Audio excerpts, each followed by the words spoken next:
Painted application ધોરણ 6 થી 12ના વિદ્યાર્થીઓ માટે અપડેટ થઈ ચૂકી છે. આ એપ્લિકેશનમાં શું છે? બધા જ વિષયના વિડીયોઝ છે. ગુજરાતની બેસ્ટ ફેકલ્ટી દ્વારા લાઈવ લેક્ચર્સ છે. આઈએમપી પ્રશ્ન છે, ટેસ્ટ સિરીઝ છે અને ગુજરાતના તમામ વિદ્યાર્થીઓ સાથે તમે તમારી કમ્પેરિઝન કરી શકો છો. ગેમિફિકેશન છે અને બીજું ઘણું બધું. તો તમે એપ્લિકેશન ડાઉનલોડ ન કરી હોય તો ડિસ્ક્રિપ્શનમાં લિંક આપી છે. હમણાં જ પ્લે સ્ટોર ઉપર જાઓ અને એપ્લિકેશન ડાઉનલોડ કરો. ઘરે બેઠીને સરસ મજાનું ગુજરાતની જોરદાર ફેકલ્ટી સાથે ભણો, સારા માર્ક્સે પાસ થાઓ. પણ મોટા ભાગે આપણને આમ આ જોવા મળતા ન હોય, બરાબર. આ હાઇડ્રા અને પ્લેનેરિયા એને આપણે નરી આંખે જોઈ શકીએ, પણ મોટા ભાગે છે એ આપણને જોવા મળતા ન હોય. મોટા ભાગે છે એ આપણે એને જોઈ શકતા ન હોઈએ. એવું કેમ થાય? મોટા ભાગે આપણે એને કેમ ન જોવા મળતા હોય આપણને? હે, મોટા ભાગે આપણને જોવા શા માટે ન મળતા હોય? તો કે સાહેબ આની સાઈઝ છે ને એ બહુ નાની હોય. આની સાઈઝ ખૂબ નાની હોય. હાઇડ્રા છે એ કેવડા હોય? તો કે 2 થી 5 mm ના હોય. 2 થી 5 mm ના હોય, અથવા 3 થી 5 mm ના એવડા હોય, બરાબર. અને આ છે હાઇડ્રા છે, સોરી, હાઇડ્રાની સાઈઝ કેવડી હશે? તો કે એ છે એ 3 mm થી લઈને 20 mm સુધીના, કે 2 mm થી 20 mm સુધીના હોઈ શકે. અને આ છે એ 3 થી 5 mm 3 થી 5 mm સુધીના હોઈ શકે, બરાબર. એટલે મોટા ભાગે બહુ વ્યવસ્થિત આ નરી આંખે ન જોઈ શકાય. એને વ્યવસ્થિત અવલોકન કરવું હોય તો આપણે એને માઇક્રોસ્કોપમાં લેવા પડે, બરાબર. અને આ શેમાં જોવા મળે? તો કે આ છે મીઠા પાણીના તળાવ, સરોવર, ઝરણા, આની અંદર મોટા ભાગે છે એ જોવા મળે, બરાબર. હા, કલિકા સર્જન. હા સમર્થભાઈ, કલિકા સર્જન કોને કહેવાય? એનું નામ જ છે, સેલ્ફ એક્સપ્લેનરી ટોપિક છે બેટા. કલિકા સર્જન. કલિકા એટલે કળી. તો કે હાઇડ્રાના કોઈ એક ભાગ પર, હાઇડ્રાના શરીરનો કોઈ એક ભાગ ઉપસી આવે, ઉપસીને આ કળી જેવો બની જાય, ત્યાં વારંવાર કોષ વિભાજન થઈ અને એક નવો સજીવ ઉત્પન્ન થાય. આ સજીવ જ્યારે પૂર્ણ રીતે વિકાસ પામે ત્યારે એ પિતૃના શરીરથી અલગ થઈ અને નવો એક સજીવ બને. અહીંયા આગળ જે કોષો હોય એ પુનર્જનનની ક્ષમતા ધરાવતા કોષો હોય. તો તમારે વાર્તા જ યાદ રાખવાની છે, પણ એ વાર્તાની અંદર વૈજ્ઞાનિક પારિભાષિક શબ્દો આવવા જોઈએ. બોલો, ક્લિયર છે સમર્થભાઈ? ખ્યાલ આવ્યો બેટા? કલિકા સર્જન એનું નામ જ છે, કલિકા સર્જન એટલે કળીનો વિકાસ થાવો. પણ કળી ક્યાં વિકસે? તો કે પુનર્જનનની ક્ષમતા ધરાવતા કોષ હોય એમાં. ચાલો હવે આગળ વધીએ બેટા. અહીંયા જુઓ, આપણે ગઈકાલે વાનસ્પતિક પ્રજનન અને એના ફાયદા એની વાત કરી હતી. હવે વાનસ્પતિક પ્રજનન કઈ કઈ જગ્યાએ જોવા મળે એ આપણે જરાક અહીંયા સમજી લઈએ. વાનસ્પતિક પ્રજનન કઈ કઈ જગ્યાએ જોવા મળે એની વાત આપણે અહીંયા કરી લઈએ. અમીબા ખૂબ નાનું હોય, એને આપણે નહીં જોઈ શકીએ નરી આંખથી. અહીંયા આગળ એક પ્રવૃત્તિ આપીશ. હવે એ પ્રવૃત્તિ તમે વાંચજો, પણ હું તમને ટૂંકમાં એની વાર્તા કહી દઉં. તમે ક્યારેક બટેટું ઉગી ગયું એવો શબ્દ સાંભળ્યો હશે અથવા તો જોયું હશે. બટેટું આમ ઉગી જાય.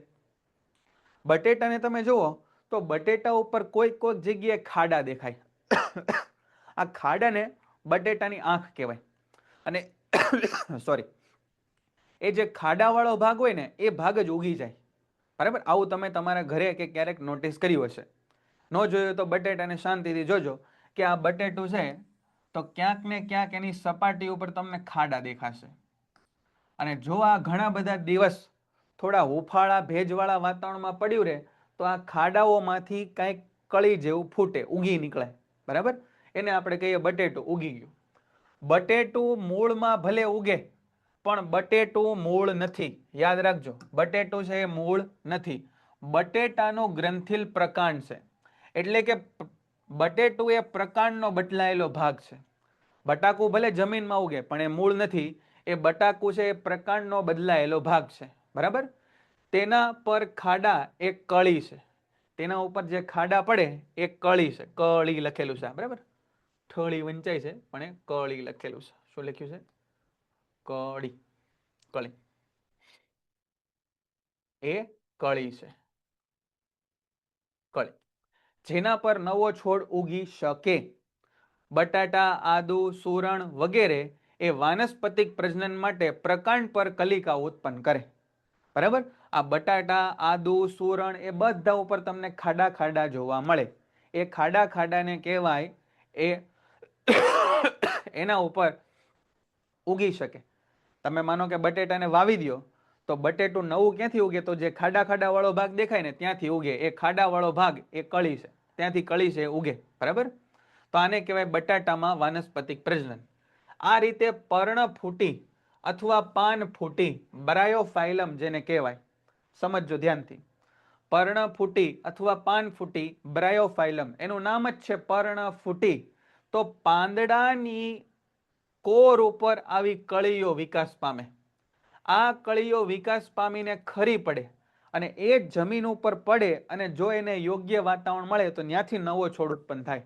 જો કેવી ગજબની વાત કહેવાય કે પર્ણ ઉપર આવી કલિકાઓ ખૂણે ખૂણે છે એ જોવા મળે અને એ કલિકાઓ નીચે પડે, જમીનમાં દટાય, એને પાણી, સૂર્યપ્રકાશ, ખાતર આ બધું મળે તો એમાંથી નવો છોડ ઉગે. એને કહેવાય આ પર્ણ ફૂટી. જો પર્ણ ફૂટીના પર્ણ સાથે કલિકાઓ, એનો ફોટો. પાન ફૂટી અથવા પર્ણ ફૂટીના પર્ણોની કિનારી પર કેટલીક કલિકાઓ વિકાસ પામે જે ભૂમિ પર પડી જાય અને નવા છોડનો વિકાસ કરે છે. તો આ 2 પોઈન્ટ આપણે સમજાણા બધાને? ચાલો, હા કે ના? આ 2 પોઈન્ટ બધાને ખબર પડી ગઈ બેટા? કે આ બટેકો છે એ બટેકાની અંદર બટેટું જમીનમાં ઉગે પણ એ મૂળ નથી. બરાબર, એ પ્રકાંડ છે. બટેટાની ઉપર જે ખાડા દેખાય ત્યાંથી એ ઉગી શકે, એ ભાગ છે એ કળી છે. બરાબર. પછી પર્ણ ફૂટી છે એની કિનારી ઉપર પર્ણફૂટીની કિનારી ઉપર આવી કલિકાઓ વિકસે. એ કલિકાઓ નીચે પડે એટલે નવો છોડ ઉગે. એની પછી એક આ પ્રવૃત્તિ છે, એ પ્રવૃત્તિ તમે વાંચજો. અડુની વેલ અથવા મની પ્લાન્ટ અથવા પોથોસ પ્લાન્ટ એનો છોડ તમે લ્યો. હવે એના કેટલાક કટકા કરો. કેટલાક કટકા છે ને એમાં ખાલી પ્રકાંડ આવે એવા કટકા કરો. કેટલાકમાં પ્રકાંડની સાથે સાથે પાન આવે એવા કટકા કરો, આવા કટકા કરો અને બધાને પાણીમાં રાખો. તો તમે જોશો કે જેમાં પ્રકાંડની હારે પાન હશે ને આવા છે એ નવા ઉગવા મળશે અને આવા કટકા છે ને એ ઉગશે નહીં. હું જે બોલું એ ધ્યાનથી સાંભળજો. બરાબર, હું જે બોલું એ ધ્યાનથી સાંભળજો. તીર્થભાઈ, આ સિસ્ટમની અંદર માઇક નથી એટલે તમને હું અનમ્યુટ નહીં કરી શકું, અથવા કરીશ તોય મને કંઈ સંભળાશે નહીં આમાં. સમજાણું તમને? તો તમને જે પ્રશ્ન હોય એ તમે લખો. બરાબર. પ્રવૃત્તિઓ ધાર્મિકભાઈ બોર્ડની પરીક્ષામાં પૂછાઈ શકે. બિલકુલ પ્રવૃત્તિઓ પૂછાઈ શકે. એનો પૂછાવાનો દર થોડોક ઓછો હોય, મતલબ મોટા ભાગે ન પૂછાય પણ પૂછાઈ શકે ખરા. એમાં આપણે મનાઈ ન કરી શકીએ. બરાબર. રિવિઝન બેટા આકાશભાઈ આપણે કરશું બધા ચેપ્ટરનું, પણ રિવિઝન ક્યારે થાય? એકવાર વિઝન થાય પછી ને. તો પેલા વિઝન તો કરી લઈએ પછી રિવિઝન થશે કે નહીં બેટા? અરે બધું પ્લાનિંગ આપણે છે, પણ પહેલા આપણે આરામથી આપણો સિલેબસ આ પૂરો કરવાનો છે. પછી રિવિઝન, આ તે પ્રેક્ટિસ પેપર જે કરવું એ કરશું, પણ પહેલા એક વખત આપણે આખો સિલેબસ છે એ ભણવો જોઈએ. બરાબર છે? ચાલો, તો અડુની વેલ કે મની પ્લાન્ટ લો, એના છે એ તમે કટકા કરો. એમાં અમુક કટકામાં ખાલી ડાળી રાખો, અમુક કટકામાં ડાળી અને પાન બેય રાખો. તો જોવા શું મળશે કે જ્યાં ડાળી અને પાન હતું ને એ ભાગનો વિકાસ પામ્યો. અને ડાળી અને પાન હતું એ ભાગનો વિકાસ એટલે પામ્યો કે એમાં ગાંઠ હતી. ગાંઠ, અહીંયા ગાંઠ આવે, જો અહીંયા જ્યાં ડાળી ને પાન જોડાય એ ભાગ છે ગાંઠ. તો ટૂંકમાં એવું કહેવા માંગે છે કે જે ટુકડાઓમાં ગાંઠ હોય ને, ગાંઠ, એની વૃદ્ધિ થાય, બીજાની વૃદ્ધિ થાય નહીં. એનો મતલબ કે અડુની વેલમાં જો તમે પ્રકાંડ એટલે કે ડાળખી વાવો ભાઈ, તો એની અંદર ગાંઠ તો તમે રાખજો જ તે. ખાલી આવી ડાળખી તોડીને રાખી દેશો તો એનો વિકાસ પામશે નહીં. આવું શેમાં થઈ શકે? ડાળીનો ટુકડો લ્યો અને વાનસ્પતિક પ્રજનન શેમાં થઈ શકે? તો કે સાહેબ ગુલાબ, જાસૂદ, લીંબુ, શેરડી, આંબલી વગેરેની અંદર આ વસ્તુ થઈ શકે. બરાબર છે? અહીં સુધી ક્લિયર છે? બોલો. આ એક નાનકડો ટોપિક આપણે જોયો, પ્રવૃત્તિ. પ્રવૃત્તિઓ પૂછાય એવી મનાઈ નથી કે પ્રવૃત્તિ ન પૂછાય. બરાબર, પ્રવૃત્તિઓ પૂછાય પણ એનો પૂછાવાનો દર થોડોક ઓછો હોય. મોટા ભાગે સીધા સીધા સવાલ છે એ પૂછાતા હોય છે. બરાબર. ચાલો ઓકે છે બેટા, અહીં સુધી ખબર પડી. હવે જો પેશી સંવર્ધન,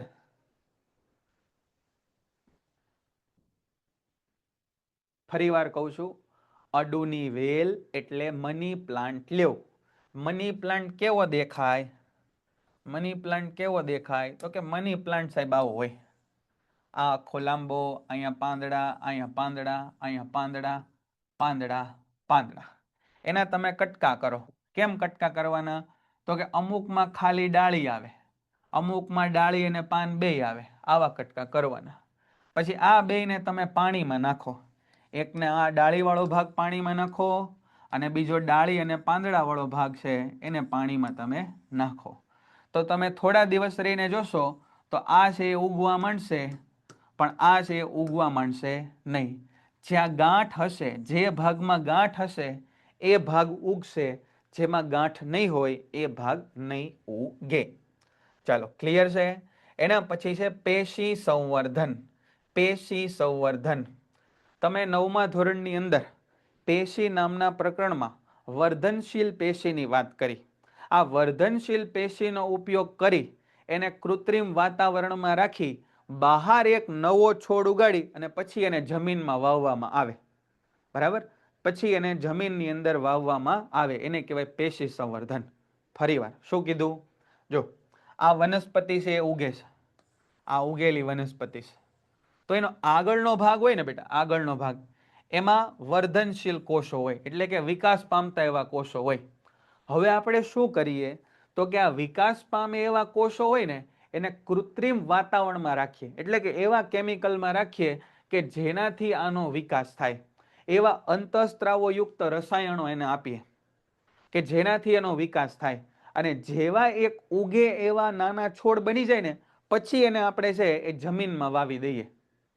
આને કહેવાય પેશી સંવર્ધન. એકદમ નામ સરળ છે. આ વર્ધનશીલ પેશી એને લઈ લેવાની અને એનું સંવર્ધન કરવાનું, એને સાચવવાની. બરાબર? તો આ વાત આપણે કરીએ. બરાબર? ચાલો હવે અહીંયા ધ્યાન આપજો બેટા. જે લેક્ચર હશે એનું ટાઈમ ટેબલ તમને મળી જશે. પીડીએફ હું તમને અહીંયા મોકલી દઈશ. બરાબર? લગભગ આપણે 2 કલાક જેવો લેક્ચર આપણો ચલાવવાની કોશિશ કરીશું, અથવા એનાથી થોડો ઓછો. પેશી સંવર્ધન.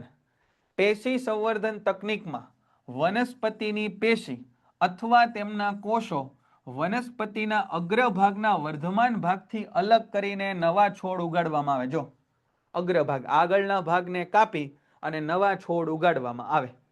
આ કોષોને કૃત્રિમ પોષકવાળા માધ્યમમાં રાખવામાં આવે, જેથી કોષ વિભાજન થઈને અનેક નાના નાના સમૂહો બનાવે. અહીંયાથી આને તોડે, અને તોડીને શું કરે તો કે કેમિકલમાં રાખે. એ કેમિકલ કેવા હોય તો કે એને પોષણ આપે, અને પોષણ આપે એટલે એનું કોષ વિભાજન થાય અને કોષોનું એક ઝુમખું બને. આ ઝુમખાને નામ આપ્યું કેલસ. આ ઝુમખાને નામ આપ્યું કેલસ. કેલસની વૃદ્ધિ માટે પાછા તેને અંતઃસ્ત્રાવ વાળા માધ્યમમાં રાખે, અંતઃસ્ત્રાવ વાળા માધ્યમમાં રાખે, અને પછી આ છોડને માટીમાં કે જમીનમાં રોપવામાં આવે. પછી એને માટી કે જમીનમાં વાવી દેવામાં આવે. બરાબર? શું કર્યું? વનસ્પતિના આગળના ભાગ લીધા, એને કૃત્રિમ રસાયણોમાં રાખ્યા જેનાથી એની વૃદ્ધિ થાય. એ કોષ વિભાજન થઈને જે ઝુમખું બન્યું એને કેલસ કહેવાય.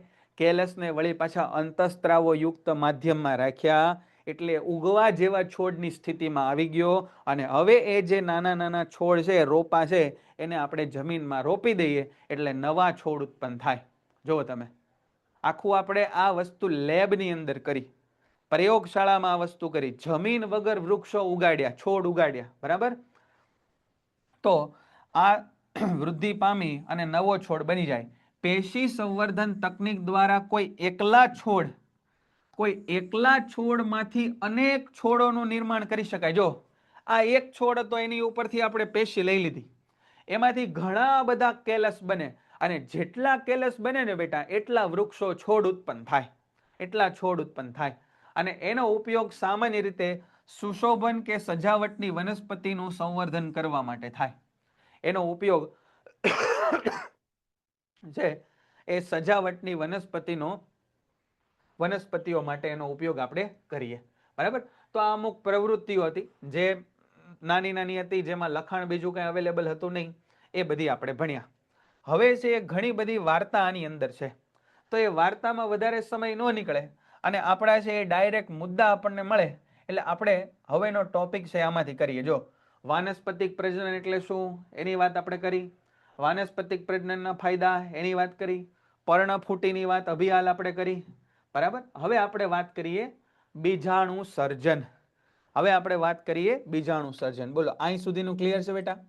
આ કેલસ ને અંતે ને એવું હજી સુધી પૂછાણું નથી, પણ હું તમને મોટા ભાગે બધા મુદ્દા ભણાવું છું, કેમ કે ક્યારેક છે એની અંદર પૂછાઈ જાય તો આપણને વાંધો આવે નહીં. બરાબર, ક્લિયર છે? આગળ કરી, આગળ શરૂઆત કરીએ. જો as per your text book તમે જોશો બેટા તો તમને હવે આપણે પહોંચી ગયા છીએ પેજ નંબર 118 ઉપર, બીજાણુ સર્જન. બરાબર, એ મુદ્દો આપણે પહોંચી ગયા છીએ. તો એની અંદર બહુ બધી વાર્તા છે, એ વાર્તા કપાઈ જાય અને સીધા મુદ્દા મળે, એટલે આપણે આ મુદ્દાની વાત કરીએ. ચાલો અહીંયા ધ્યાન આપજો ફટાફટ. બરાબર, તમે અહીંયા ધ્યાન આપજો. બીજાણુ એટલે શું? બીજાણુ નિર્માણ દ્વારા અલિંગી પ્રજનન સમજાવો. અત્યારે આપણે જે ભણીએ છીએ ને બેટા, અત્યારે જે આપણે ભણીએ છીએ ને એ અલિંગી પ્રજનન છે, યાદ રાખજો. અત્યારે આપણે જે ભણીએ છીએ એ અલિંગી પ્રજનન છે, અલિંગી પ્રજનન છે. બીજાણુ એટલે શું? જો બીજાણુ એટલે શું થાય? બીજાણુ નિર્માણ દ્વારા અલિંગી પ્રજનન કઈ રીતે થાય? અને રાઇઝોપસમાં અલિંગી પ્રજનન સમજાવો.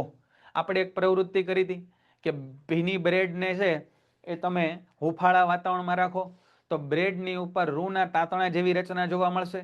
આ રૂના તાતણા જેવી રચના એ બીજું કાંઈ નહીં પણ આ રાઇઝોપસ ફૂગ હતી. બરાબર, આ રાઇઝોપસ ફૂગ હતી. જો અહીંયા આગળ આ રાઇઝોપસ ફૂગ એને તમે માઇક્રોસ્કોપમાં જુઓ તો કેવી દેખાય એનો ફોટો આપેલો છે. જો આ તાતણા જેવી રચના દેખાય એને કવક તંતુ કહેવાય. એની ઉપર આ ગોળા જેવી રચના કહેવાય એને બીજાણુ ધાની કહેવાય. બીજાણુ ધાની ઉપરથી તમને ખબર પડી કે બીજાણુ ધાનીની અંદર શું હોય? તો કે બીજાણુઓ હોય. આ બધા તાતણાઓ એકબીજા સાથે વિરોહથી જોડાયેલા હોય. નીચે આવી મૂળિયા જેવી રચના જોવા મળે એને કવક જાળ કહેવાય. આટલા બધા નામ ન યાદ રહે તો બહુ ચિંતા કરવાની જરૂર નથી, પણ પુસ્તકમાં જેટલા નામ આપ્યા હોય ને એટલા નામ આપણે યાદ રાખવા પડે. બરાબર, પુસ્તકમાં જેટલા નામ આપ્યા હોય ને એટલા નામ આપણે યાદ રાખવા પડે. તો આકૃતિ તમને પુસ્તકમાં પેજ નંબર 118 ઉપર આપેલી છે. બરાબર, તો અહીંયા જોઈએ.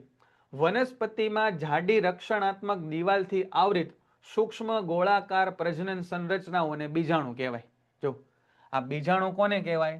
તો કે બીજાણુ છે જાડી સંરક્ષણાત્મક દિવાલથી આવરિત સૂક્ષ્મ ગોળાકાર પ્રજનન સંરચનાઓ છે એને બીજાણુ નામ આપ્યું આપણે. બરાબર, કે આ બીજાણુ બધા આ ગોળાથી ઘેરાયેલા છે આનાથી. બરાબર, તો આ ઘેરાયેલી રચનાની અંદર રહેલા આવા નાના નાના નાના ટપકા જેવી રચના આપણે જોઈ, સૂક્ષ્મ ગોળાકાર રચના, એને બીજાણુ કહેવાય. બીજાણુ દ્વારા અલિંગી પ્રજનન શેમાં થાય? તો કે બ્રેડ મોલ્ડ. બ્રેડ અને મોલ્ડ નથી, બ્રેડ મોલ્ડ એવું યાદ રાખજો. બરાબર, અહીંયાથી કાઢી નાખીએ. Bread mould. બ્રેડ મોલ્ડમાં કઈ જોવા મળે આપણને? રાઇઝોપસ. બ્રેડ મોલ્ડમાં આપણને કોણ જોવા મળે? તો કે રાઇઝોપસ જોવા મળે. આ સરળ બહુકોષીય સજીવ છે. તેની તંતુ જેવી રચનાને કવક તંતુ કહેવાય. આ રહ્યું જેની વાત આપણે કરી, કવક જેવી તંતુ જેવી રચનાને કવક તંતુ કહેવાય. આ કવક તંતુઓ પ્રજનનમાં ભાગ લેતા નથી, એ સપોર્ટિવ સ્ટ્રક્ચર છે. કવક તંતુના ઉર્ધ્વસ્થ ભાગ ઉપર ગોળાકાર ગુચ્છ જેવી રચના વિકાસ પામે તેને બીજાણુ ધાની કહે છે. જો આ કવક તંતુ, આ કવક તંતુ, કવક તંતુની ઉપર આવી ગોળા જેવી રચના એને કહેવાય બીજાણુ ધાની. બીજાણુ ધાનીની અંદર શું હોય? તો કે બીજ હોય. આ બીજાણુ ધાની ફાટે એટલે બીજ એમાંથી નીકળે. બીજ નીકળીને ક્યાં જાય? તો કે બીજ નીકળીને વાતાવરણમાં ફેલાય. બીજ નીકળીને ક્યાં જાય? તો કે બીજ નીકળીને સાહેબ વાતાવરણમાં ફેલાય. અને વાતાવરણમાં જઈને જ્યારે એને યોગ્ય વાતાવરણ મળે ત્યારે એનો વિકાસ થાય. તમને એમ થાય કે સાહેબ બ્રેડ તો આપણે અહીંયા ઘરમાં રાખી, અહીંયા ક્યાં જીવાણુ ઉડે? તો હા ભાઈ, બધે આ બીજાણુઓ છે એ ઉડતા જ હોય. અને એ બીજાણુઓ છે જ્યારે બ્રેડ ઉપર લાગી જાય ત્યારે બ્રેડની ઉપર ફૂગ આવી જાય. બીજાણુ ધાનીમાંથી બીજાણુ ઉત્પન્ન થાય અને પરિપક્વ બને. બીજાણુની ફરતે જાડી દિવાલ રહેલી હોય. જો આ બીજાણુઓ છે ને એની ફરતે પણ જાડી દિવાલ રહેલી હોય જે તેની પ્રતિકૂળ પરિસ્થિતિમાં રક્ષણ કરે. પ્રતિકૂળ પરિસ્થિતિ એટલે હું? તો કે ભાઈ એને છે ને બહુ શુષ્ક વાતાવરણ, સૂકું વાતાવરણ માફક ન આવે, એને હુંફાળું વાતાવરણ જોઈએ તો એની વૃદ્ધિ બહુ સારી થાય. તો આવું શુષ્ક વાતાવરણ હોય ત્યારે એને જીવાડી શકે એવી પ્રકારની એની ઉપર રક્ષણાત્મક દિવાલ હોય. ભેજયુક્ત સપાટી, પોષક દ્રવ્ય યુક્ત સપાટી જ્યારે એને મળે ત્યારે બીજાણુ છે અંકુરણ પામે અને અંતે રાઇઝોપસનો વિકાસ થાય. જો શું કીધું કે આ બીજાણુને જ્યારે પોષક તત્વો બ્રેડ છે તો એની અંદર ખોરાક હશે ને ભાઈ, સ્ટાર્ચ હશે, શુગર હશે, બધું હશે.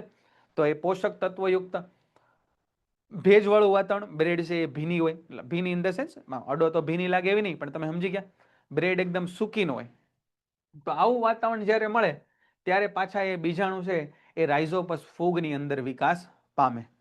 બોલો અહીં સુધીનો ખ્યાલ આવી ગયો? આ સમજાણું? બ્રેડ મોલ્ડ અથવા રાઇઝોપસ વિશે સમજાવો, બીજાણુ સર્જન સમજાવો. એકદમ ટૂંકો અને સરળ મુદ્દો છે, ટૂંકો અને સરળ મુદ્દો. સરસ. પેજ નંબર 118 અને 119, 118 ઉપર આપેલું છે, બરાબર. હવે આપણો મેઇન પાર્ટ છે એ શરૂ થયો છે. હવે આપણો મેઇન પાર્ટ શરૂ થવા જઈ રહ્યો છે, બરાબર. મેઇન ભાગ આપણો હવે શરૂ થાય છે, એ છે લિંગી પ્રજનન. લિંગી પ્રજનન, બરાબર. લિંગી પ્રજનન. અત્યાર સુધી જે આપણે વાત કરી એ બધા હતા અલિંગી પ્રજનન. અલિંગી પ્રજનન. અલિંગી પ્રજનન એટલે કેવા પ્રજનન હતા? તો કે સાહેબ એમાં એક જ તે સજીવ દ્વારા નવા સજીવ ઉત્પન્ન થતા હતા. હવે આપણે વાત કરીએ લિંગી પ્રજનન, જેમાં બે સજીવો દ્વારા નવો સજીવ છે એ ઉત્પન્ન થાય, બરાબર. આપણે 12:30 લેક્ચર પૂરો કરીશું, બરાબર. 12:30 લેક્ચર આપણે પૂરો કરશું. લિંગી પ્રજનન. લિંગી પ્રજનન અલિંગી પ્રજનનથી કેવી રીતે ભિન્ન છે અને અલિંગી પ્રજનનની મર્યાદાઓ જણાવો. જો લિંગી પ્રજનન છે અલિંગી પ્રજનનથી કઈ રીતે અલગ છે અને એની કેટલીક મર્યાદાઓ જણાવો. જો જ્યારે એક જ પિતૃ દ્વારા પ્રજનન કોષ વગર નવા સજીવો ઉત્પન્ન કરવામાં આવે તો એને અલિંગી પ્રજનન કહેવાય. તો તમે ધ્યાનથી નોટિસ કરો કે અત્યાર સુધી આપણે જે ભાગ ભણી ગયા એમાં એક સજીવ, એક અમીબા એમાંથી બે, એક પ્લેનેરિયું એમાંથી બે, એક પ્લાઝ્મોડિયમ એમાંથી અનેક પ્લાઝ્મોડિયમ, એક યીસ્ટ એમાંથી અનેક યીસ્ટ, એક વનસ્પતિ એમાંથી અનેક વનસ્પતિ. તો એ બધા અલિંગી પ્રજનન હતા. જ્યારે પ્રજનન પદ્ધતિમાં નવા સજીવના નિર્માણ માટે જ્યારે પ્રજનન પદ્ધતિમાં નવા સજીવના નિર્માણ માટે નર અને માદા બંને જાતિ સંકળાયેલી હોય તેને લિંગી પ્રજનન કહેવાય. જો લિંગી પ્રજનન કહેવાય. આપણા પુસ્તકમાં સરસ લખેલું છે, તમારી પાસે પુસ્તક હશે જ, તે પુસ્તક તમારી પાસે હશે, પુસ્તકમાં સરસ લખેલું છે, વાંચો તમે. અહીંયા વાંચો શું લખ્યું છે લિંગી પ્રજનનમાં. લિંગી પ્રજનનમાં હું લખ્યું જો અહીંયા, ન તો આખલો વાછરડાને જન્મ આપી શકે, ન તો એકલી મરઘીથી નવા મરઘાના બચ્ચાની ઉત્પત્તિ થઈ શકે. શું લખ્યું છે કે એકલો આખલો કે ગાય વાછરડાને જન્મ આપી શકે નહીં, એકલી મરઘી એ નવા મરઘાના બચ્ચાને ઉત્પન્ન કરી શકે નહીં. તો આવા પ્રકારની જે પ્રજનન પદ્ધતિ છે એનું નામ આપણે આપ્યું લિંગી પ્રજનન પદ્ધતિ. આ લિંગી પ્રજનન પદ્ધતિની અંદર બે સજીવોની જરૂર પડે અને આ બે સજીવો એ પાછા અલગ અલગ, એટલે કે એક નર અને માદા બંને જાતિના સજીવો સંકળાયેલા હોય. અલિંગી પ્રજનનમાં કઈ કઈ મર્યાદાઓ આપણને જોવા મળી? અલિંગી પ્રજનનની મર્યાદાઓ, આવો પ્રશ્ન પૂછાય છે કે અલિંગી પ્રજનનની મર્યાદાઓ સમજાવો. અલિંગી પ્રજનનની મર્યાદાઓ. વારસામાં એક જ પિતૃના લક્ષણો પ્રાપ્ત થાય, કેમ કે ભાઈ એક જ તે બાપ હોય તો એને એકના લક્ષણ પ્રાપ્ત થાય. વિવિધતા સર્જાતી નથી, બરાબર. વિવિધતા કઈ રીતે? કોઈ મને કહેશે કે ભાઈ પ્રજનન દ્વારા વિવિધતા કઈ રીતે સર્જાય? ખરેખર જવાબ દેશે તો મને બહુ આનંદ થશે કે આટલું ધીમે ધીમે મેં 2-3 લેક્ચર સમજાવ્યું, એમાં મુદ્દો આપણે ભણી ગયા છે. કોઈ મને કહેશે કે કઈ રીતે વિવિધતા અથવા ભિન્નતાનું સર્જન થાય, કઈ રીતે નવી નવી સંતતિની અંદર વિવિધતા અથવા ભિન્નતાનું સર્જન થાય? કોઈ મને સમજાવશે? બોલો. કોઈ કહેશે કે કઈ રીતે વિવિધતા કઈ રીતે આવે ભાઈ?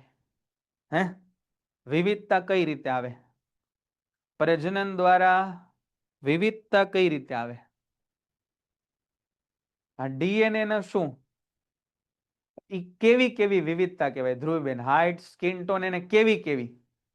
હા દીપ્તિબેન, ડીએનએ પરથી, પણ ડીએનએ નું શું? હા ડીએનએ ને રંગસૂત્ર દ્વારા સાચું, એ વાત સાચી.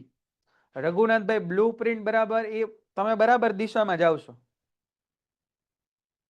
આ રંગસૂત્ર પ્રીતિબેન વાત સાચી, પણ એવું શું થયું કે જેના કારણે ભિન્નતા આવી? આવો પ્રશ્ન પૂછાય બોર્ડમાં 1 માર્કમાં.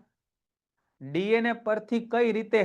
મકવાણાભાઈ, ડીએનએ પરથી એ વાત સાચી, પણ કઈ રીતે? ડીએનએ માં એવું શું થયું કે જેના કારણે ભિન્નતા આવી? એક શબ્દ આપણે બહુ જોરદાર ભણ્યા હતા, બ્લુ પ્રિન્ટ થોડી સરખી. રઘુનાથભાઈ બરાબર છે. આપણે કીધું કે સાહેબ ડીએનએ ની પ્રતિકૃતિ બને. પ્રતિકૃતિ એટલે કોપી. આ કોપી એક સરખી હોય નહીં, 100% સરખી હોય નહીં, અને એના કારણે શું આવે? ભિન્નતા આવે. યાદ આવ્યું બેટા? યાદ આવ્યું? બરાબર ને? કે ડીએનએ ની પ્રતિકૃતિ બને એ પોતાના પિતૃકોષ ને સમાન હોય, પણ સંપૂર્ણ એકરૂપ હોય નહીં. એટલા માટે શું સર્જાય? તો કે ભિન્નતા સર્જાય. આવું મેં તમને કીધું હતું. બરાબર?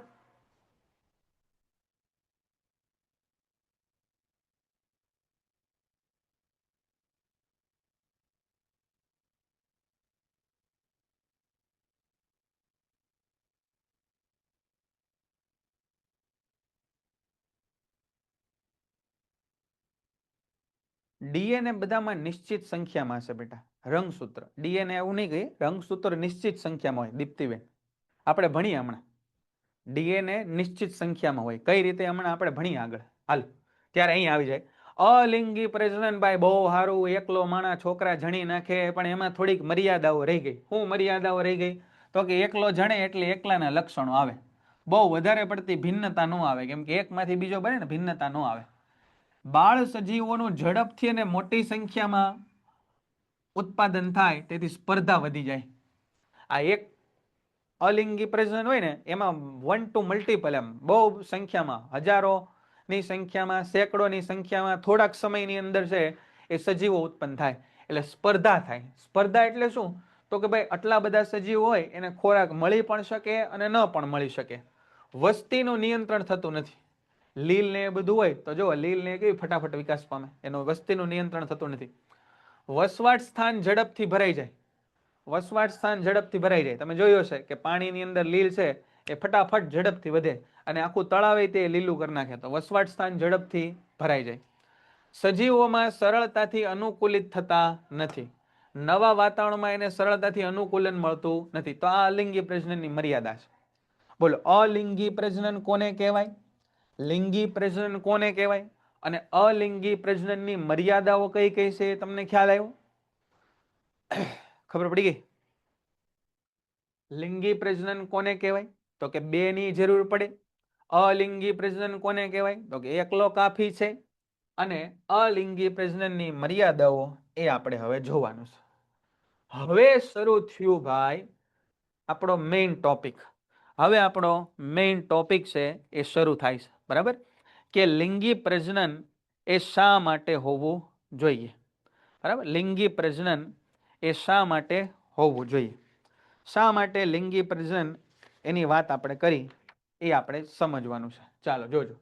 લિંગી પ્રજનન પદ્ધતિ દ્વારા સંતતિઓમાં ભિન્નતાની ક્રિયા કેમ ઝડપી થાય છે? લિંગી પ્રજનનમાં છે એ ઝડપી ક્રિયા કઈ રીતે થાય એ આપણે સમજવું છે. બરાબર? ઝડપી થાય જ તેને. સમજો તમે, આ એક સજીવ છે, એમાંથી બીજા 2 બાળકોષો બન્યા. બરાબર? તો એ ભિન્ન હશે, થોડા થોડા ભિન્ન હશે. પણ એકમાંથી બન્યા 2 એટલે ભિન્નતા ઓછી હશે. એની સામે આ માતા અને પિતા, આ 2 માંથી 1 બન્યા, તો આય અલગ, આય અલગ, આ 2 ની ભિન્નતાઓ આને મળે. 2 ની ભિન્નતાઓ મળે. એટલે આપણા મમ્મી એ ભિન્ન, આપણા પપ્પા એ ભિન્ન, અને એ 2 ની ભિન્નતાનું સંયુગ્મન થયું એટલે આપણે, એટલે કે અભિન્ન એક પેદા થયો. આવો તો ભિન્નતા તો વધે એ તમે સમજી શકતા હશો કે કોઈ એકમાંથી 2 સજીવ ઉત્પન્ન થાય તો આમાં થોડું થોડું વેરિએશન આવે. પણ આવા બે માંથી એક બને, બે માંથી એક સજીવ ઉત્પન્ન થાય ત્યારે ભાઈ આ બેયની ભિન્નતાઓ એને મળે એટલે ભિન્નતાનું પ્રમાણ તો સાહેબ વધુ જ હોય. એ સમજી શકાય એવી બાબત છે કે ભિન્નતાનું પ્રમાણ એ કેવું હશે? વધારે હશે. ચાલો જોઈએ અહીંયા, એક પિતૃકોષમાંથી બે બાળકોષના નિર્માણમાં ડીએનએ ની પ્રતિકૃતિ તેમજ કોષીય સંરચનાઓનું સર્જન સંકળાયેલું હોય છે. બરાબર? ડીએનએ પ્રતિકૃતિની તકનીક હંમેશા ચોક્કસ હોતી નથી. આ આપણે વાત કરી હતી કે હંમેશા એ સંપૂર્ણ ચોક્કસ હોતી નથી. એકમાંથી બીજું ડીએનએ બને તો એ 100% કઈ ઝેરોક્સ મશીનમાં નાખો ને ઝેરોક્સ કેવી ઉતરે એવું ઉતરે નહીં. લિંગી પ્રજનનમાં નર અને માદાના પ્રજનન કોષનું સંમિલન થાય, બે કોષો મળે. પ્રજનન કોષના નિર્માણ દરમિયાન ડીએનએ પ્રતિકૃતિમાં સર્જાતી ભિન્નતા અનુગામી પેઢીમાં વહન પામે. જો શું કીધું અહીંયા? પ્રજનન કોષના નિર્માણ દરમિયાન આપણા પ્રજનન કોષો બને ત્યારે પણ કેટલીક ભિન્નતાઓ આવે, એ ભિન્નતાઓ અનુગામી પેઢીની અંદર જાય.